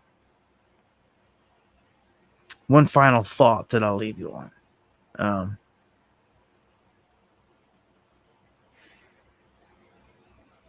Seek righteousness. I can go over all these different articles and stories, and there's madness every day. But please, if you could do anything, to seek righteousness every day. Literally seek out the Godhead a better way. You ever you have the ability to speak things into existence and to make things happen. Just know that and strive to overcome these negatives. They can be a bit much, I know. I pray that God eases them just as Noah did. And to knock back the jinn, to knock back the evil spirits that are doing all these bad things every day and tempting people to do these things every day. So, also, as I always say, if the Lord doesn't return in the coming days, I'll see you here next time for some Underground World News Live. Much love and God bless. I looked down and seen God bless right as I said it. E-Fits said it. Much love. Yes, remain conscious. And just stay righteous. Thank you all. Spawn. K-Dog. Everybody out there tonight. All the support. All the love.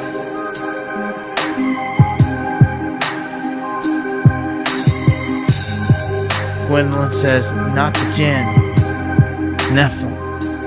Well, the jinn are the Nephilim. The jinn are the spirit of the Nephilim. Alright? That is what is written. If you don't know, well, now you know.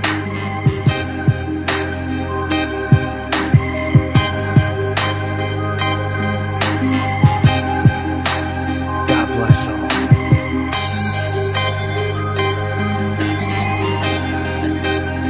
Thank you to the legendary Eon. As always, can't get out of here without giving you a shout out. Everybody, man. Thanks for all the love and support, all the super chats, for everyone sharing. It truly is caring. For fighting a good fight. I appreciate it. If you could call, Wake Up America, Deanne, Drunken Dow, John, Pilgrim, Christ is King, Jaina, Meat Puppet, Kathy, all you guys, man, I appreciate it to the fullest. Stay safe. Much love. God bless.